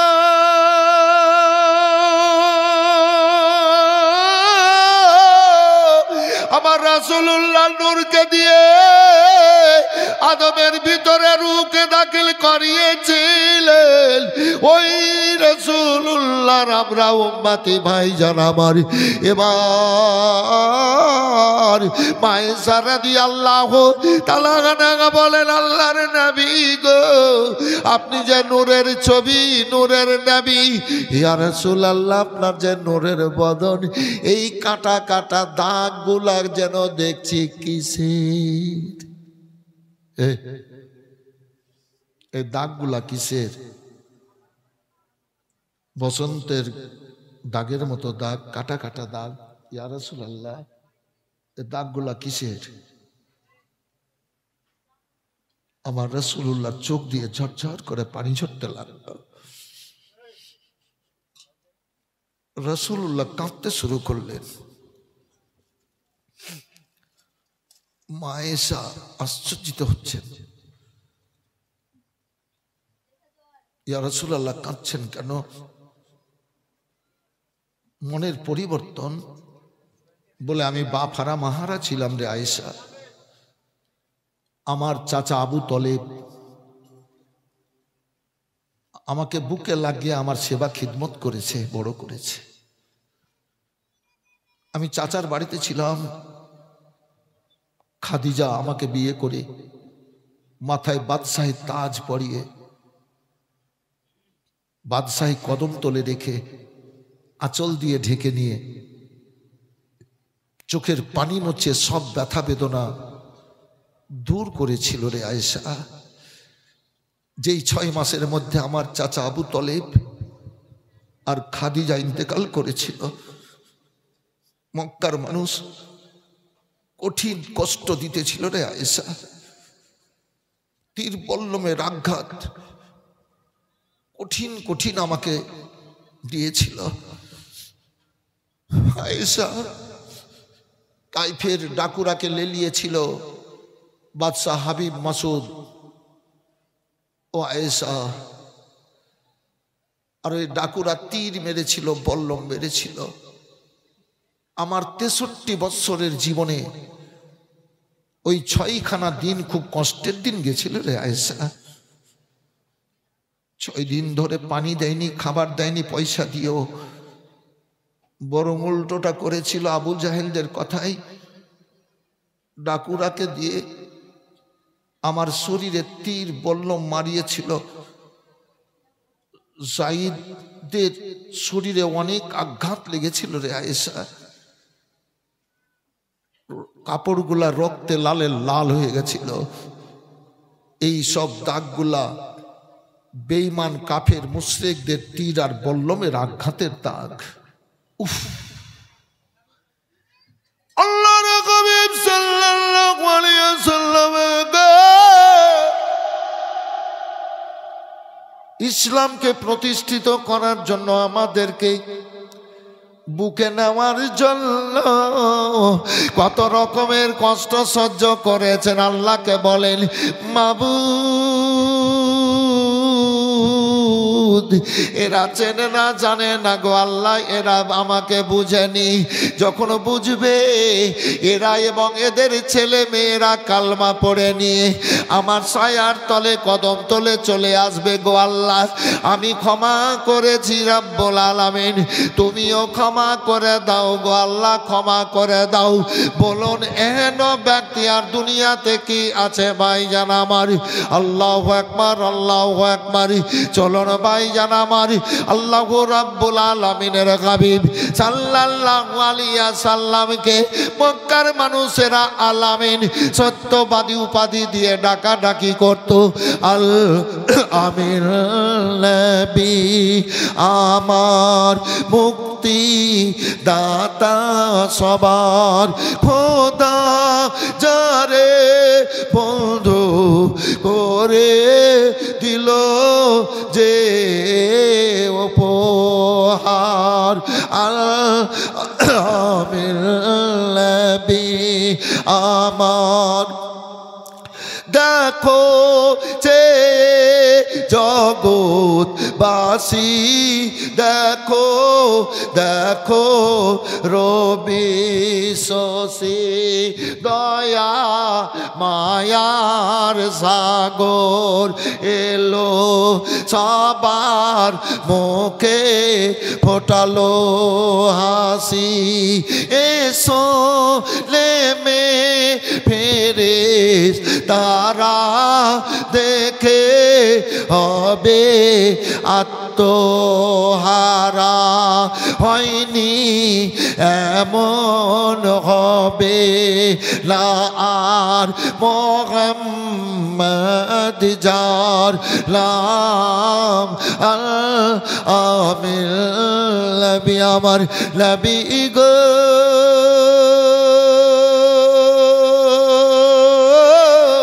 দয়ার নবী মায়ার নবী, আল্লাহর হুকুমে ইসলামের কালমা ইসলামের প্রচার চালিয়ে যাচ্ছেন, কালমার দাওয়াত দিচ্ছেন। মক্কার কাফের মুশরিক বেঈমানেরা অনেক রকমের নবীকে কষ্ট দিয়ে যাচ্ছে ভাই, যাচ্ছে ভাই জান আমার। আল্লাহর হাবিব সাল্লাল্লাহু আলাইহি ওয়াসাল্লাম চাচা আবু তালেবের কাছে লালন পালন হয়েছিলেন। এবার আবু তালেব নবীর পাশে, তবে আবু তালেব কালমা পড়েননি ও বিরাদার, তবে নবীর নিজের চাচা আবু জাহেল এবার গিয়ে বলল, আবু জাহেল গিয়ে বলল, আবু তালেব শোনো, তোমার ভাতিজা মুহাম্মদ সাল্লাল্লাহু আলাইহি ওয়াসাল্লাম যে কালমার দাওয়াত দিচ্ছে, ইসলাম প্রচার করে যাচ্ছে, তোমার ভাতিজা মুহাম্মদ সাল্লাল্লাহু আলাইহি ওয়াসাল্লামকে কালমার দাওয়াত দিতে মানা করো, কালমার দাওয়াত বন্ধ করতে বলো।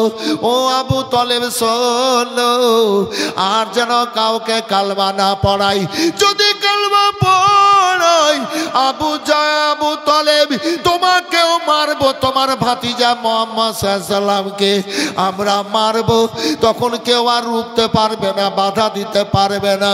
হে বিরাদার, আবু তলেবের ভিতরে ভয় ঢুকে গেল। আবু তলেব যেন ভয়ে ভয় খেয়ে গেলেন। আবু তলেব একদিন রাসূলুল্লাহকে বলছেন, ও ভাতিজা মুহাম্মদ, মক্কার অবস্থা খুব খারাপ হয়ে গেছে। এই বেটা, ও আমার ভাতিজা, শোনো শোনো, তুমি কালমার দাওয়াত বন্ধ করে দাও, ইসলাম প্রচারের কাজ বন্ধ করে দাও। বলে কেন চাচা? বলে মক্কার মানুষেরা বিরুদ্ধে দাঁড়িয়ে গেছে, কালমার দাওয়াত বন্ধ করো। যদি কালমার দাওয়াত দাও বন্ধ না করো, তোমাকে মারবে, আমাকেও মারবে, জবাই করে দেবে, শহীদ করে দেবে। ভাতিজা কালমার দাওয়াত দাও। আল্লাহর হাবিব বলেন, চাচা যান, আল্লাহর হুকুম হয়ে গেছে, আমাকে কালমার দাওয়াত দিতে হবে, ইসলাম প্রচারের কাজ করতে হবে গো চাচা যান। চাচা আবু তলেব বলেন, ভাতিজা মুহাম্মদ সাল্লাল্লাহু আলাইহি সাল্লাম, তুমি যখন কালমা পড়াবা, তুমি যখন আমার কথা শোনবা না, তখন আমার বুক থেকে আলাদা হয়ে যাও, তোমার জন্য আমি আর মরতে পারবো না। আল্লাহর নবী বলেন, চাচা গো, আমার ডান হাতে যদি সূর্য দেওয়া যায়, বাম হাতে যদি চাঁদ দেওয়া যায়, সারা দুনিয়ার বাদশাহী ধন গো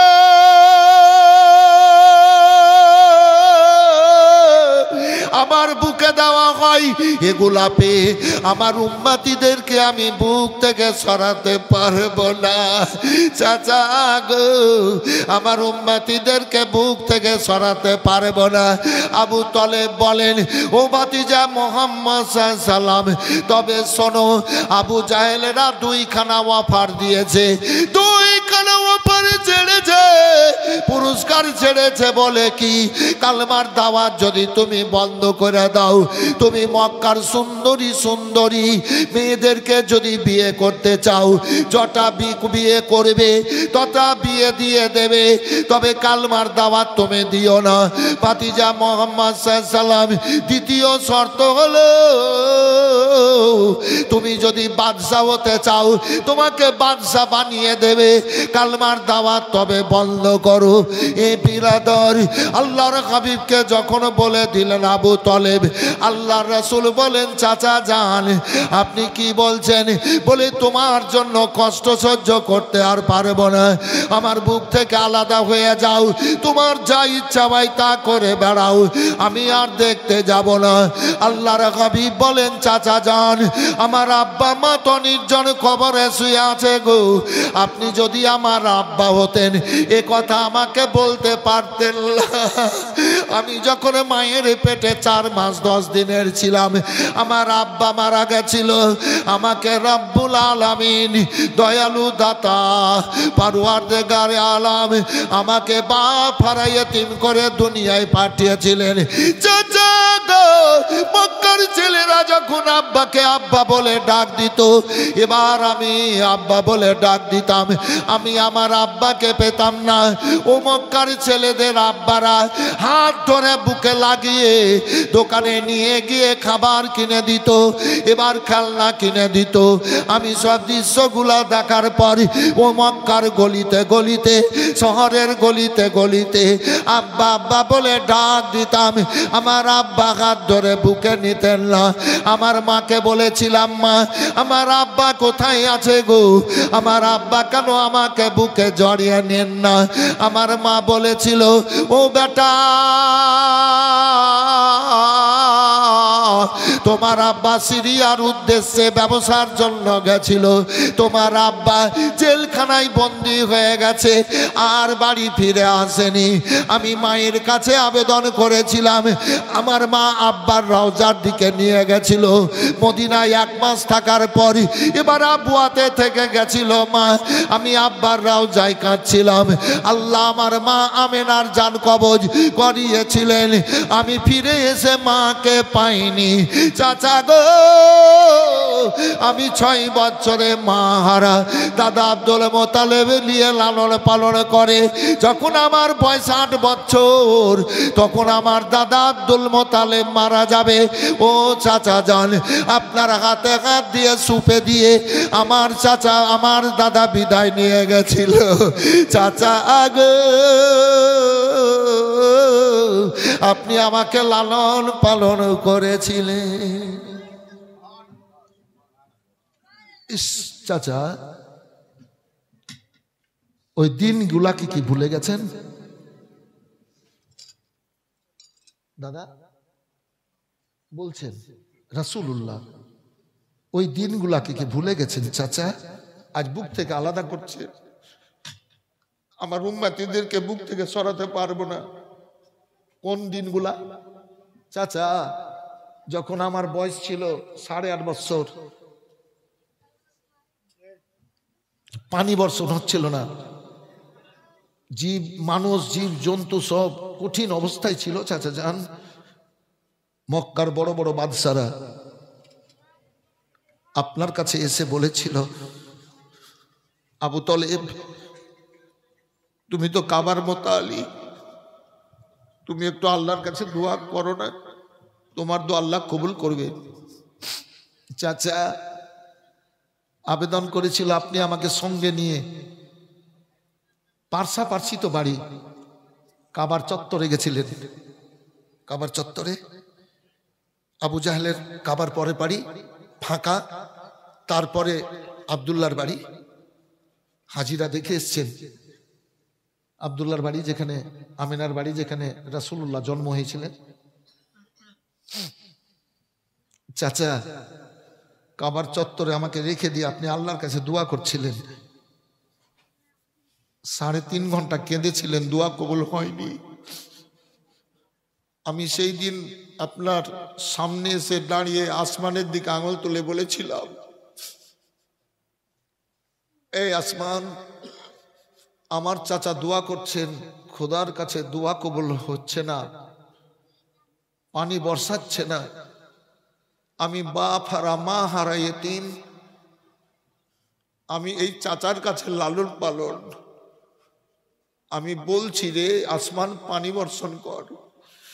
নবী আমার রাসূলুল্লাহ যখন আঙুলের ইশারা করলেন পানি বর্ষণ করে আসমান, আল্লাহ বললেন মিকাইল, মিকাইল আলাইহিস সালামকে মালিকানা দিয়ে রেখেছেন আল্লাহ ঝড় পানি বৃষ্টির, মেঘ তুলে দিয়ে পানি বর্ষণ করো। মেঘ উঠে গেল, পানি বর্ষণ হলো। আমার রাসূলুল্লাহকে বুকে জড়িয়ে দিয়ে আবু তলেব চলে আসলেন। মক্কার মানুষেরা বলল, আবু তলেব আপনার মধ্যে আল্লাহ একটা বড় নিয়ামত দান করেছেন, সেই নিয়ামতটা হচ্ছে এই যে ছেলে মুহাম্মদ সাল্লাল্লাহু আলাইহি সাল্লাম। বলেন সুবহানাল্লাহ। ঠিক আছে, 20টা দল একদিকে হলো। কটা দল বললাম? 20টা দল, একটা দল অন্যদিকে। আচ্ছা 20টা দলকে একটা দল লড়ে পারবে? পারবে না। আল্লাহ যদি পারাইতো পারবে। তো বেরাদার যেমন হযরত উমর ফারুক রাদিয়াল্লাহু তাআলা আনহু আল্লাহ এত ক্ষমতা দিয়েছিলেন যে 1000 মানুষের সঙ্গে একাই লড়াই করে 1000 মানুষকে হারিয়ে দিতেন, পরাস্ত করে দিতেন।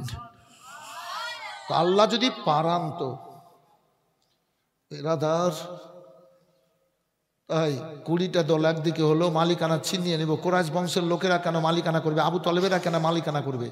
আমরাও করব। কিয়ামত পর্যন্ত আমাদের একটা সুনাম থাকবে ইতিহাসে। যুদ্ধ শুরু হয়ে গেল। ওরা বলছে আমরা কেউ 1 মাস, কেউ 2 মাস, কোন সর্দার 3 মাস, 4 মাস, 5 মাস, 6 মাস করে মালিকানা করব, তাহলে আমাদের একটা সুনাম থাকবে ইসলাম জগতে। ছিনিয়ে নেওয়ার জন্য যুদ্ধ শুরু হয়ে গেল। কিন্তু রাসূলুল্লাহ সাল্লাল্লাহু আলাইহি ওয়াসাল্লাম বাচ্চা ছেলে, 10 বছরের কাছাকাছি বয়স, তার মানে ছোট, নিয়ে গেছেন। আমার রব্বুল আলামিনের দুনিয়ায় গো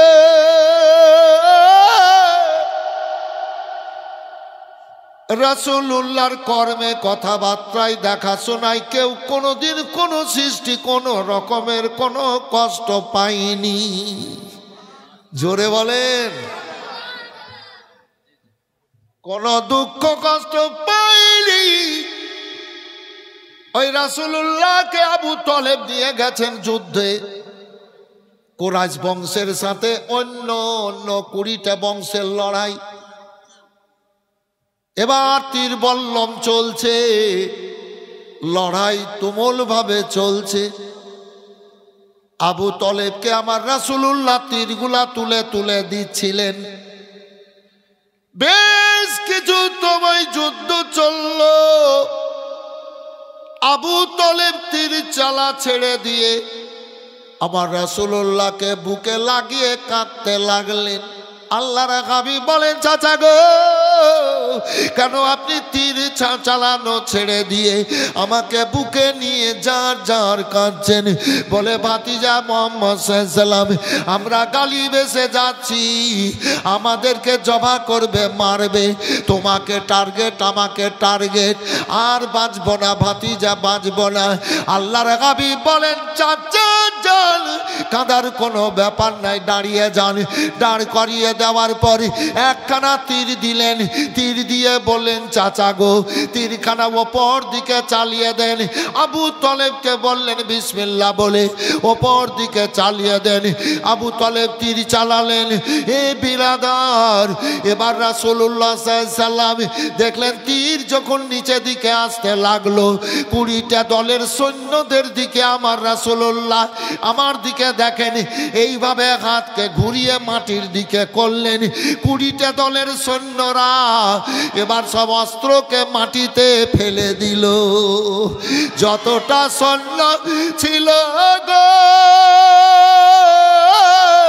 ততটা আল্লাহর ফেরেশতা এসে সবার তীরগুলা বল্লম গুলাকে মাটিতে ফেলিয়ে দিয়ে হাত তুলিয়ে দিয়ে সারেন্ডার করিয়ে দিল। ভাই জান আমার, এবার বড় বড় বাদশারা বলছে, ওগো আমরা তো পরাস্ত হয়ে গেলাম, সারেন্ডার হয়ে গেলাম, তবে চলো যাই আবু তলেবের কাছে। এবার বাদশারা, এবার ও বেরাদার বাহাদুরেরা কিছু আবু তলেবের কাছে এসে বলে, আবু তলেব, বুঝতে পারলাম তোমার মধ্যে আল্লাহ রাব্বুল আলামিন বড় নিয়ামত দান করেছেন। তোমরা যখন কোনো কাজ করবা আমাদেরকে একটু সঙ্গে নিয়ে করিও। আবু তলেব, এ বেরাদারি, আল্লাহর হাবিব বলেন, চাচা যান, এরা যেটা বলল কথাটা মেনে নেন, মালিকানা আপনারাই করবেন, তবে এরাকে একটু সাথ নেবেন। বলুন আমার রাসূলুল্লাহ কোন নবী গো? তাই আবু তলেবকে বলেন, চাচা যান, ওই দিলগুলাকে কি ভুলে গেছেন গো চাচা? শুনেন শুনেন, আমাকে আপনি বুক থেকে আলাদা করতে পারেন, আমি আলাদা হয়ে যাব, আমার উম্মতিদেরকে আমি বুক থেকে আলাদা করতে পারবো না। নবী আমার চোখের পানি ফেলে কাঁদতে কাঁদতে চলে গেছেন কিছুটা দূর, আর চাচার দিকে দেখছেন গায়েবের সংবাদদাতা নবী। আবু তলেবের মধ্যে আসর হয়ে গেল। আবু তলেব দৌড়িয়ে এসে আমার রাসূলুল্লাহকে বুকে জড়িয়ে নিয়ে চোখ মোবারকের পানি মুছছে, বলে, ভাতিজা যাও, তুমি কালমার দাওয়াত দাও, কালমা প্রচার করো, তোমার সঙ্গে আমি সব সময়ের জন্য আছি। বলেন সুবহানাল্লাহ। এবার বলেছে কি সুন্দরী মেয়েদের সাথে বিয়ে দিব, জটা করবে তটা। নবীর নূরে সবকিছু তৈরি, নবীর নূরে সবকিছু তৈরি, ফেরেশতাও তৈরি নবীর নূরে, হুরেরাও তৈরি নবীর নূরে।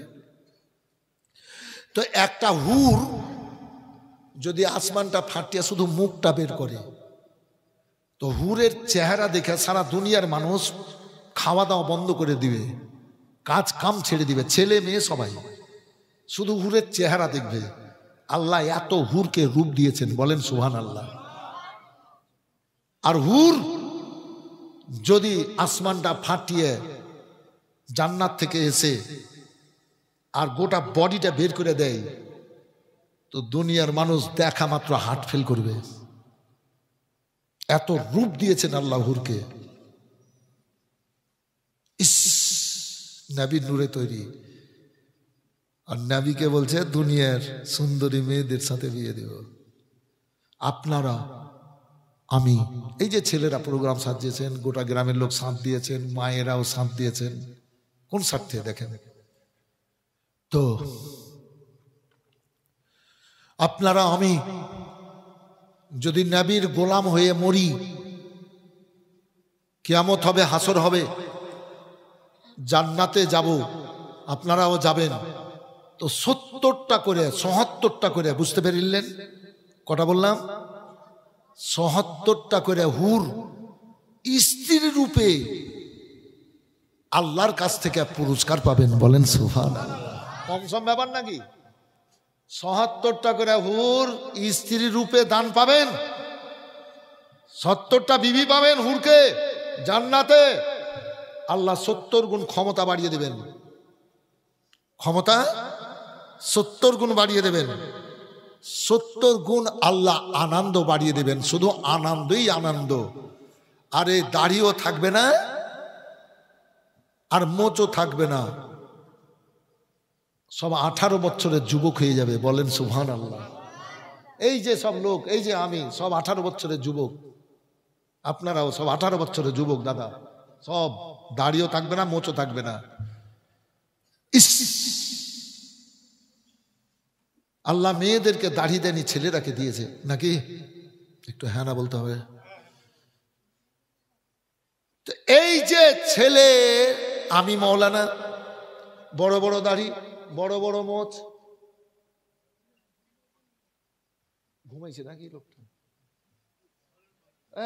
দেখেন আমার ভক্ত লোক, ওইটা সুবহানাল্লাহ চলছে মন দিয়ে। আমার মতো একটা মেয়ের দাড়ি পাকা পাকা বড় বড় আর বড় বড় মুছ, রাস্তা দিয়ে হেঁটে এসে যদি গ্রামের ছেলে মেয়ে ছোট বড় সব শুনে এরকম দাড়ি আলা মৌলানা আলিমুদ্দিনের মতন আর মোচ অলি একটা মেয়ে হেঁটে এসে, তো বাড়িতে সব থাকবে না, ওকে দেখতে যাবে। একটু বলেন তো ভাই। আরে বাবা, দেখতে যাবে না? দেখতে যাবে। আচ্ছা, আমার মতো বড় বড় দাড়ি, পাকা পাকা দাড়ি আর বড় বড় মোচ, এই এই লাল জামা, আমার মতো বড় বড় দাড়ি আর এই বড় বড় মোচ, এদিকে দেখ, এদিকে দেখ, এই বড় বড় দাড়ি একটা মেয়ের তোর সঙ্গে বিয়ে দিলে বিয়ে করবি? এই বল না সত্য কথাটা, বিয়ে করবি তুই? বলছে করবো না। 10 লাখ টাকা দিব, করবি?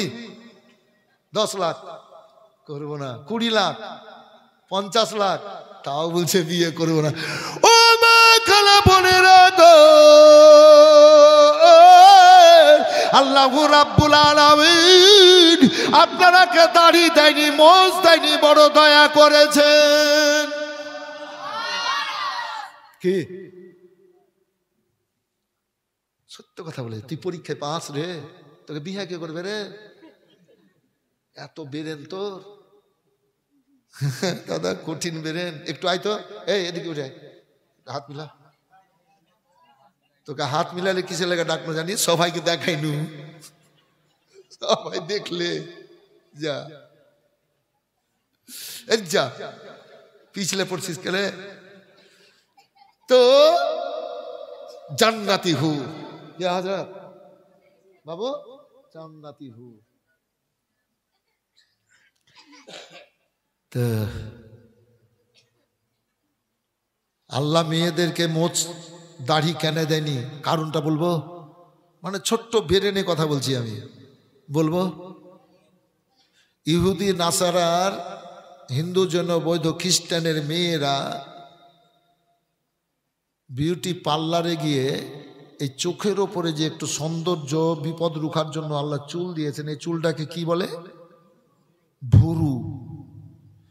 আর এইটাকে অনেক মেয়েরা কেটে পাঁচনির মতো সাজ করে পাতলা করে। দাদা দেখেছেন তো? আপনি যতই বলেন দেখিনি, কিন্তু আমি তো দেখেছি, তো আপনি দেখবেনই। দেখেছি আমি, কিন্তু দেখি দাদা, চোখ তো আর বন্ধ থাকে না। দেখাতে গুনাহ নাই, দেখাতে গুনাহ নাই, মনে গুনাহ আছে। কথা বুঝতে পারলেন ভাষাটা? দেখেছেন? দেখাতে গুনাহ নাই, মনে গুনাহ আছে। কথা ক্লিয়ার তো? এই যে মেয়েদেরকে, মেয়েরা একটু চোখের ওপরে আল্লাহ চুল দিয়েছে চোখের সৌন্দর্যের জন্য, বিপদ রুখার জন্য। তো বিউটি পার্লারে গিয়ে বিয়েটাকে কেটে পাঁচনির মতো করছে। ওইটাকে কি বলে ভাই? ভুরু। ভুরু শেপ, ওইটাকে বলে ভুরু প্লাগ।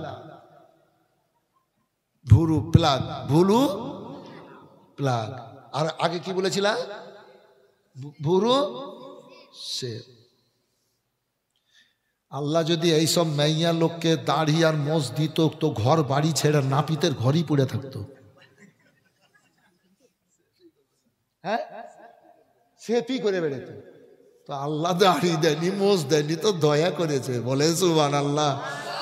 ও ভাইরা, আল্লাহ রাব্বুল আলামিন পাক কালাম পাকের মধ্যে বললেন, ওয়ালাল আখিরাতু খায়রুল লাকা মিনাল উলা ওয়ালা সাওফা ইউতিকা রাব্বুকা ফাতারদা। হাবিবি গো, প্রথম থেকে পরক্ষণ বললে তোমার আল্লাহ তোমাকে এত দেবে, তুমি রাজি হয়ে যাবা। সবাই বলেন আল্লাহু আকবার।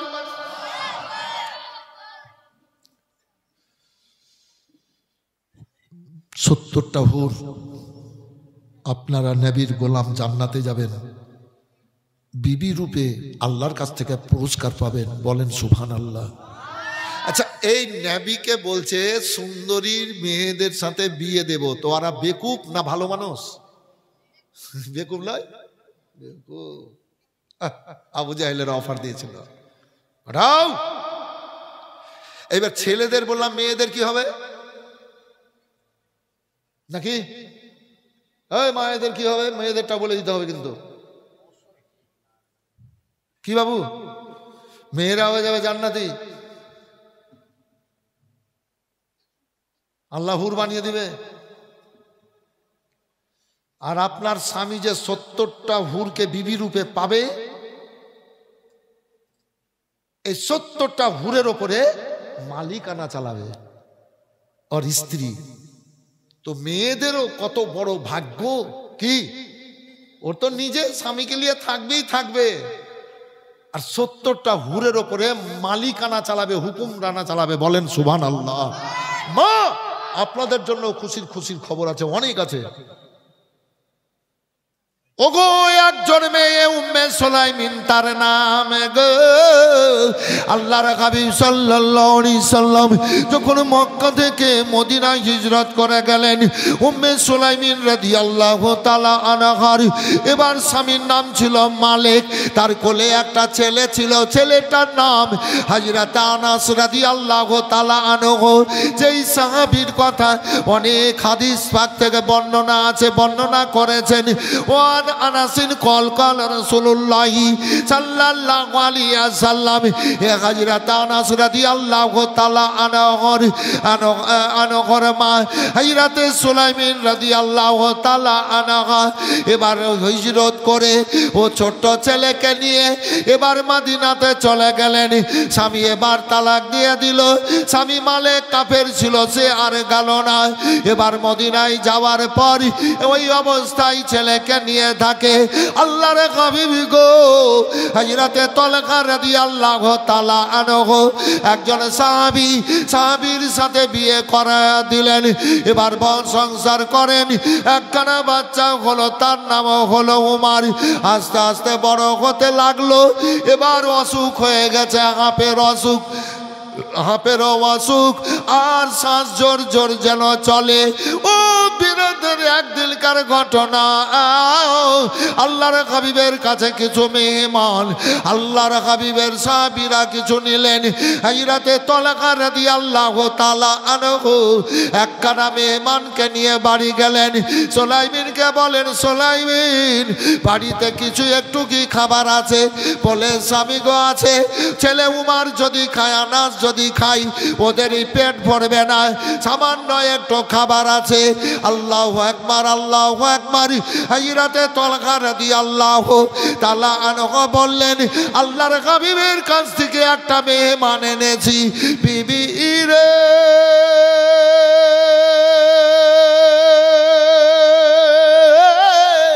ছেলে উমার পরিবার অসুস্থ আছে, আজ না খাই আল্লাহর হাবিবের মেহমানকে খাওয়াতে হবে, তার সম্মান করতে হবে। এবার ওইটুকু ময়দা রুটি করলেন এ বেরাদার, এবার রুটি করে এবার সামনে দিলেন, এবার সামনে দিয়ে দিলেন। আল্লাহু আকবার, আল্লাহু আকবার। এবার পানিও দিয়েছেন, দস্তরখানা পেড়ে খাবার দিয়েছেন। হাইরাতে তরকারি দিয়ে আল্লাহু তাআলা আলাহা। এবার তিনার পাশে মেহমান বলে, ও তরকারি দিয়ে আল্লাহু তাআলা আনহকে আমার সাথে খান, একজনারই তো পেট ভরবে না, আমি কি করে খাই? বিবি রে, চার একটা বড় করার বাহানায় নিভিয়ে দে। এবার চার একটা নিভিয়ে দে। কিছুটা জোসনা জোসনা ভাব ছিল। হাজিরাতে আপনার তলকা রাদিয়াল্লাহু তাআলা আনহার বিবি হাজিরাতে সুলাইমান রাদিয়াল্লাহু তাআলা আনহা এবার আস্তে আস্তে করে গিয়ে চার একটা বড় করার নামে নিভিয়ে দিলেন। এবার যারা দিচ্ছেন না, এ বেরাদার হাজরাতে তলা বলেন খান, খান আপনিও খান। এবার শুধু শুধু ভোগা দিয়া হাত হাজিরাতে তলকা রাদিয়াল্লাহু তাআলা আনহু মুখের কাছে আনছেন, থালায় নিয়ে আছেন। মেহমান মনে করছে আমার সাথে আল্লাহর হাবিবের সাহাবী খাচ্ছে। এ করে সব খাবারগুলা মেহমানকে খাইয়ে দিলেন। ভাইজান আমার, অসুস্থ ছেলে এবার বাড়িতে আল্লাহু আকবার, আল্লাহু আকবার ফজরের নামাজ পড়ে হাজরাতে তলকা রাদিয়াল্লাহু তাআলা আনহা এবার কাজের তলাশে গেলেন। কাজ করে নিয়ে আসবেন, বিবি খাবেন, নিজে খাবেন, ছেলেদেরকে ছেলেকে খাওয়াবেন। ও বেরাদারি, এবার সারাদিনও মাঝে পরিশ্রমের জন্য বেরোলেন। এবার দুপুর বেলায় ওই উমার ছেলেটা মারা গেছে, উমার ছেলেটা মারা গেছে। এবার হাজরাতে সুলাইমান কি করলেন? উমারকে এবারে একটা ঘরে এবার সইয়ে দিয়ে চাদর গায়ে দিয়ে রেখে দিয়েছেন। উমার মারা গেছে, আমার স্বামী আসবেন, আর স্বামী যদি দেখে নেন হার্ট ফেল করতে পারেন। না না, স্বামীকে কিছু কথা বলবো, বুঝাবো, আমার স্বামী সুস্থভাবে দেখবেন। এই বিরাদারি উম্মে সুলাইমান মরা ছেলেকে রাখার পর এবার বানাও সেগার করলেন। এবার কানে দুল পরে নিলেন, এবার নাকে ফুল, হাতে চুড়ি, সুন্দর কাপড় বেঁধে নিলেন। এক কথায় মেয়েদের যে সাজের জন্য দরকার সুন্দরভাবে সেজে গেলেন। মরা ছেলেকে রেখে গো এবার সুন্দরভাবে সেজে গেছে। কি দুনিয়ার একটা মেয়ের জন্য, কথাটা মনে রাখেন, দুনিয়ার একটা মেয়ের জন্য জান্নাতে আর একটা ঘর তৈরি করা আছে। জান্নাতের ভিতরে আর একটা ঘর জান্নাত, সেটাই হচ্ছে উম্মে সুলাইমানের জন্য। বলেন সুবহানাল্লাহ।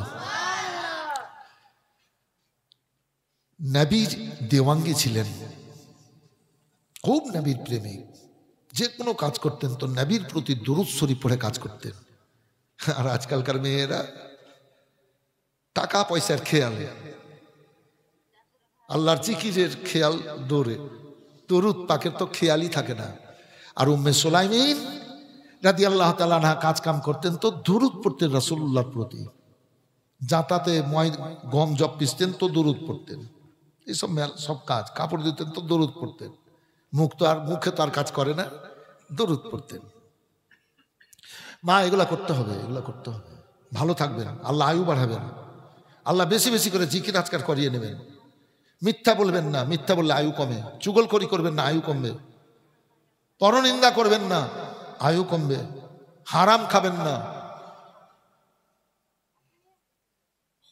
শ্বশুর শাশুড়ির সাথে খারাপ ব্যবহার করবেন না, আয়ু কমে যাবে।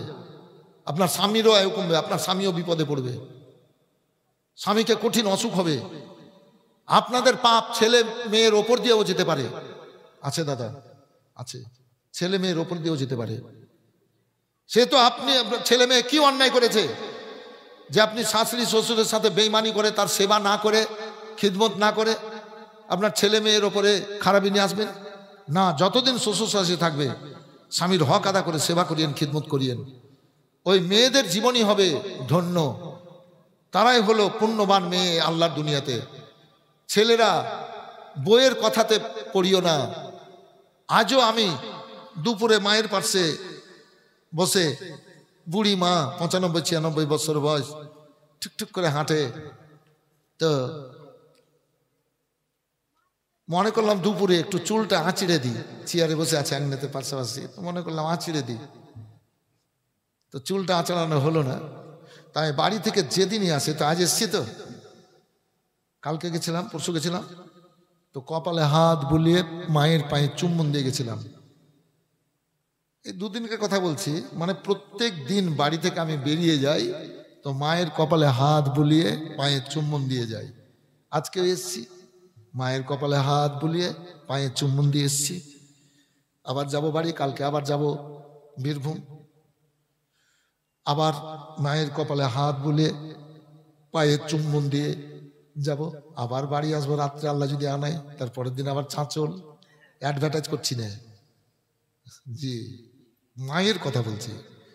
আবার আসবো পরশুদিন, আবার মায়ের কপালে হাত বুলিয়ে মায়ের পায়ে চুম্বন দিয়ে আসবো। আব্বা নেই, আব্বা থাকলে আব্বারও দিতাম।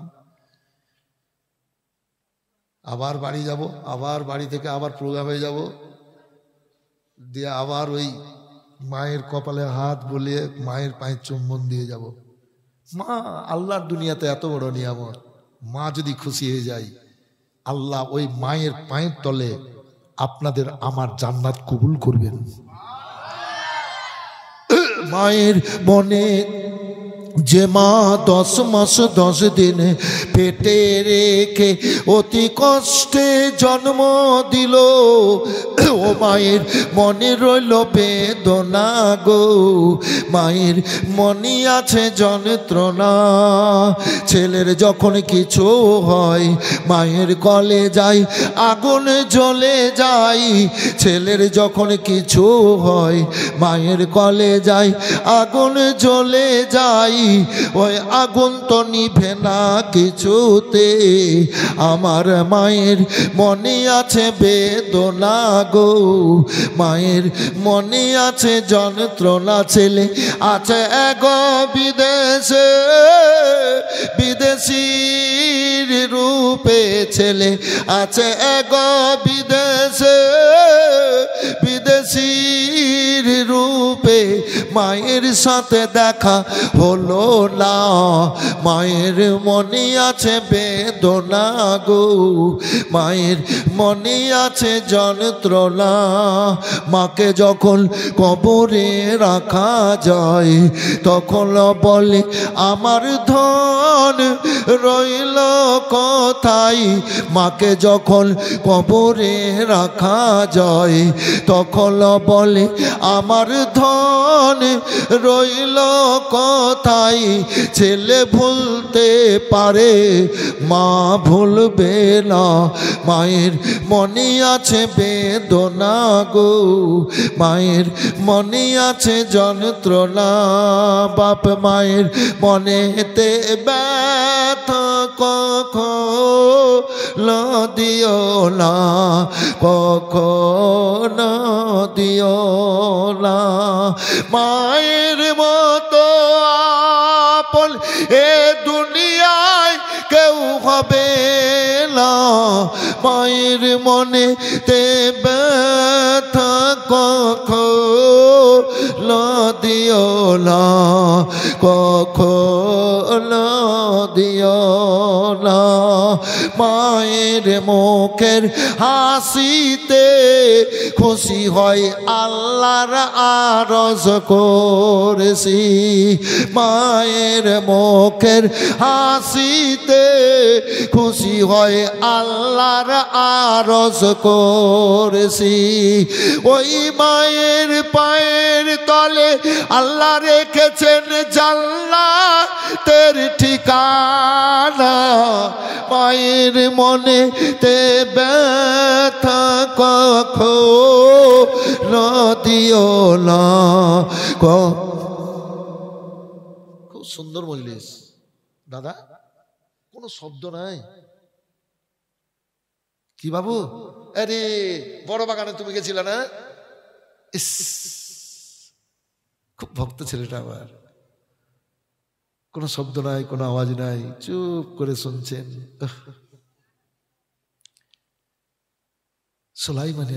সোলাইমিনের ঘটনা বলছি। হাইরে বাপার মা,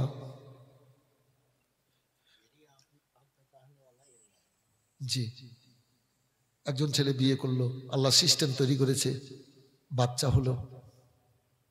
ছেলে অতি কষ্টে যত্ন করে মা বাপ লালন পালন করে বাচ্চাকে। আপনারা করছেন, এই যে ছেলেটাকে কোলে নিয়ে আছে, কি পোতাপতি কে হবে এটা?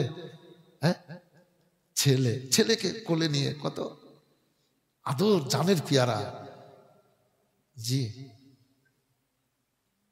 একটা ছেলের বয়স 6 বছর হলো, ছেলেটা মারা গেল।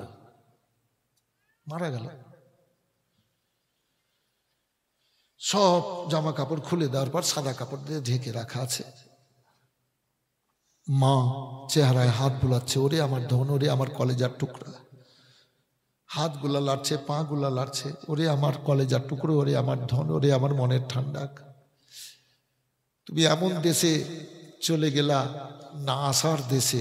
বলেন সুবহানাল্লাহ। মা ছেলেকে নিয়ে কাঁদলে গো,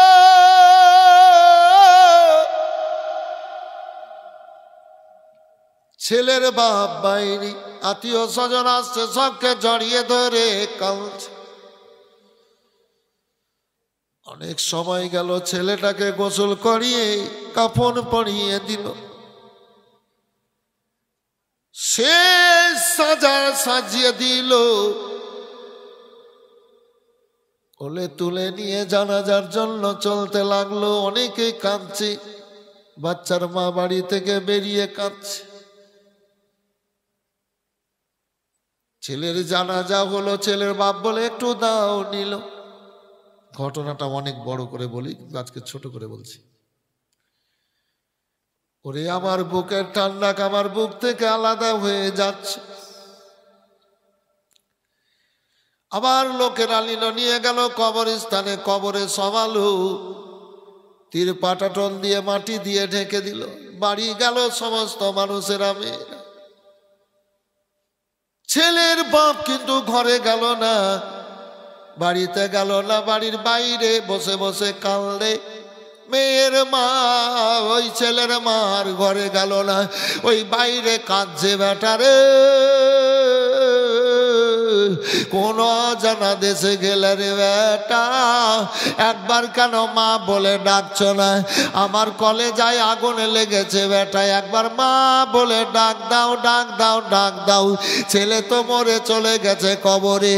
বলে বেটা, আমার মন খারাপ করে বসে থাকতাম, তুমি মা মা বলে এসে গলা জড়িয়ে ধরতে, আমার সব ব্যথা বেদনা যন্ত্রণা দূর হয়ে যেত।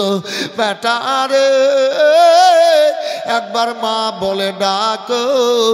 আর যেন ডাকলো না। মাগরিবের আজান হলো, আল্লাহু আকবার, আল্লাহু আকবার।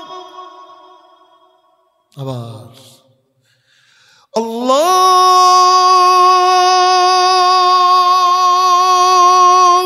আকবার, আল্লাহু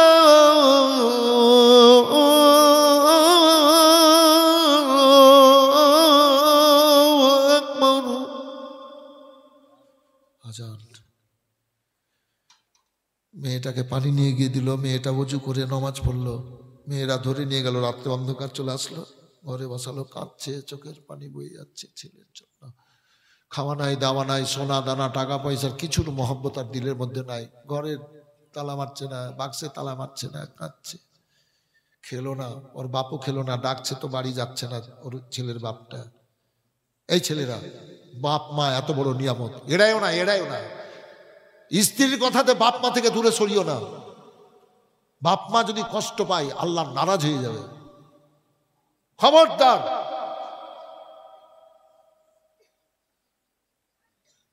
এবার ওই বাপু বাইরে সারা রাত কাঁদলো, সকালে আজান হলো, নামাজ পড়লো, আল্লাহর জিকির আজকার। তোমার নাম কি? হ্যাঁ, কোথায় বাড়ি? এই নাজিরপুর। সকালে চলে গেল, দুপুর পর্যন্ত কাঁদলো, জোহরের আজান হলো, আবার চলে আসলো, নামাজ পড়লো, আসর পড়লো, আবার গেল, মাগরিবের আজান, বাড়ি চলে এলো, সারা রাত কাঁদলো, খাওয়া নাই দাওয়া নাই, 1-2 করে 7 দিন। কদিন বললাম বাবু? 7 দিন। খাওয়া নাই দাওয়া নাই, 1-2 করে 7 দিন হয়ে গেল। 8 দিনের দিন এবার ওই মা গো সহ্য করতে পারছে না, পেট জ্বলে যাচ্ছে, বুক ফেটে যাচ্ছে, আর হাতটা কাটা কাটা হয়ে গেছে, কোনো খাবার দাবার করে না ওই ছেলের জন্য। এবার ওই মা কবরের পাশে গিয়ে কেঁদে কেঁদে বলে, বেটা তুমি এমন কোন জানা দেশে গেছো রে, 8 দিন হলো কেন মা বলে ডাক দাও না, আর সহ্য করতে পারছি না, তোমার আব্বা পাগলের মতো ঘুরে বেড়াচ্ছে, তোমার আব্বা খায় না দায় না, বাড়িতে আসে না, কেউ বুঝাতে পারে না, ও বেটা আমি তোমার মা ওই রূপ আর যেন সহ্য হয় না, আমি তোমার কবরে এসেছি বেটা, তোমার কবরের পাশের মাটি ধরেছি, তুমি যতদিন মা না বলবা আমি আর বাড়ি ফিরে যাব না। ইস, মা বলছে তুমি যতদিন মা না বলবার আমি বাড়ি ফিরে যাব না। বাচ্চা তো মারা গেছে কবরে, কিন্তু সবকিছুকে ছেড়েছে ওর মা বাপ, নামাজ পড়া ছাড়েনি, আল্লাহর জিকির করা ছাড়েনি, আল্লাহর জিকির কিন্তু করছে। তো এদের জিকিরে আল্লাহ খুশি হয়ে বাচ্চাটার কবরে জান্নাতি বিছানা দিয়েছেন, বলেন সুবহানাল্লাহ। জান্নাতি ফুলের বাগিচাতে সাজসজ্জিত করেছেন, জান্নাতি খাবার দিয়েছেন কবরে ছেলেটার। এর বাপ মায়ের ইবাদতে আল্লাহ খুশি হয়ে মা কাল্লে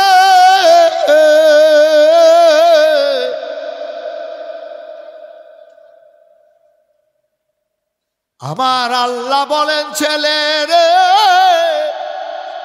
আল্লাহর হুকুম হয়ে গেল, তুই মরে গেছিস,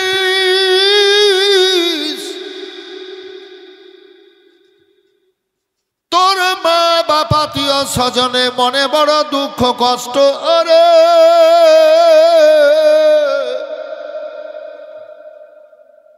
তোর মা বাপ সোনা দানা টাকা পয়সার সব কিছুর মহব্বত ছেড়েছে, ভুলেছে, আল্লাহর জিকির করা ছাড়েনি, ইবাদত ছাড়েনি, নামাজ ছাড়েনি। ও ছেলে রে, তোর বাপ মায়ের কাজে আল্লাহ খুশি হয়ে তোর কবরে আমি জান্নাতি বিছানা দিয়েছি, ফুলের বাগিচা বানিয়েছি, খাবার দিয়েছি। আল্লাহর হুকুম হলো, ও ছেলে তোর মাকে একবার মা বলে ডেকে তোর খবরগুলা বলে দে। আল্লাহর হুকুম হয়ে গেল। ওই বাচ্চা এবার কবর থেকে ডাক দিয়ে বলছে, মা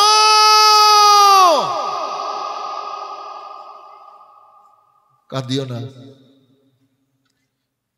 আমি মরে গেছি মা, কবরে আছি, আমি মরেছি, খাওয়া দাওয়া তোমরা ছেড়েছ কিন্তু আল্লাহর জিকির করা ছাড়নি, সোনা দানা হীরা মণি মুক্তা লাল সব কিছুর মহব্বত ভুলে গেছো, ছেড়ে দিয়েছো, কিন্তু আল্লাহর ইবাদত থেকে দূরে সরনি। মা আমি খুব কবরে ভালো আছি, তোমাদের ইবাদতে আল্লাহ খুশি হয়ে আমার কবরে জান্নাতি বিছানা দিয়েছেন, জান্নাতি ফুলের বাগিচা খাবার দিয়েছেন। মা আমি কবরে তোমাদের চাইতেও বড় দয়ালু দাতা আল্লাহকে পেয়ে গেছি, বলেন সুবহানাল্লাহ। হে বিরাদার, তাহলে মা এত বড় নিয়ামত। একজন মায়ের নামে 500 টাকা দিয়েছে যখন এই জালসার জন্য যুবকেরা করেছে, খরচ অনেক হয়েছে, খরচের দরকার আছে, নেকি আমার দরকার আছে। একজন ভাই আমার এই ডান দিক থেকে 500 টাকা বলবেন।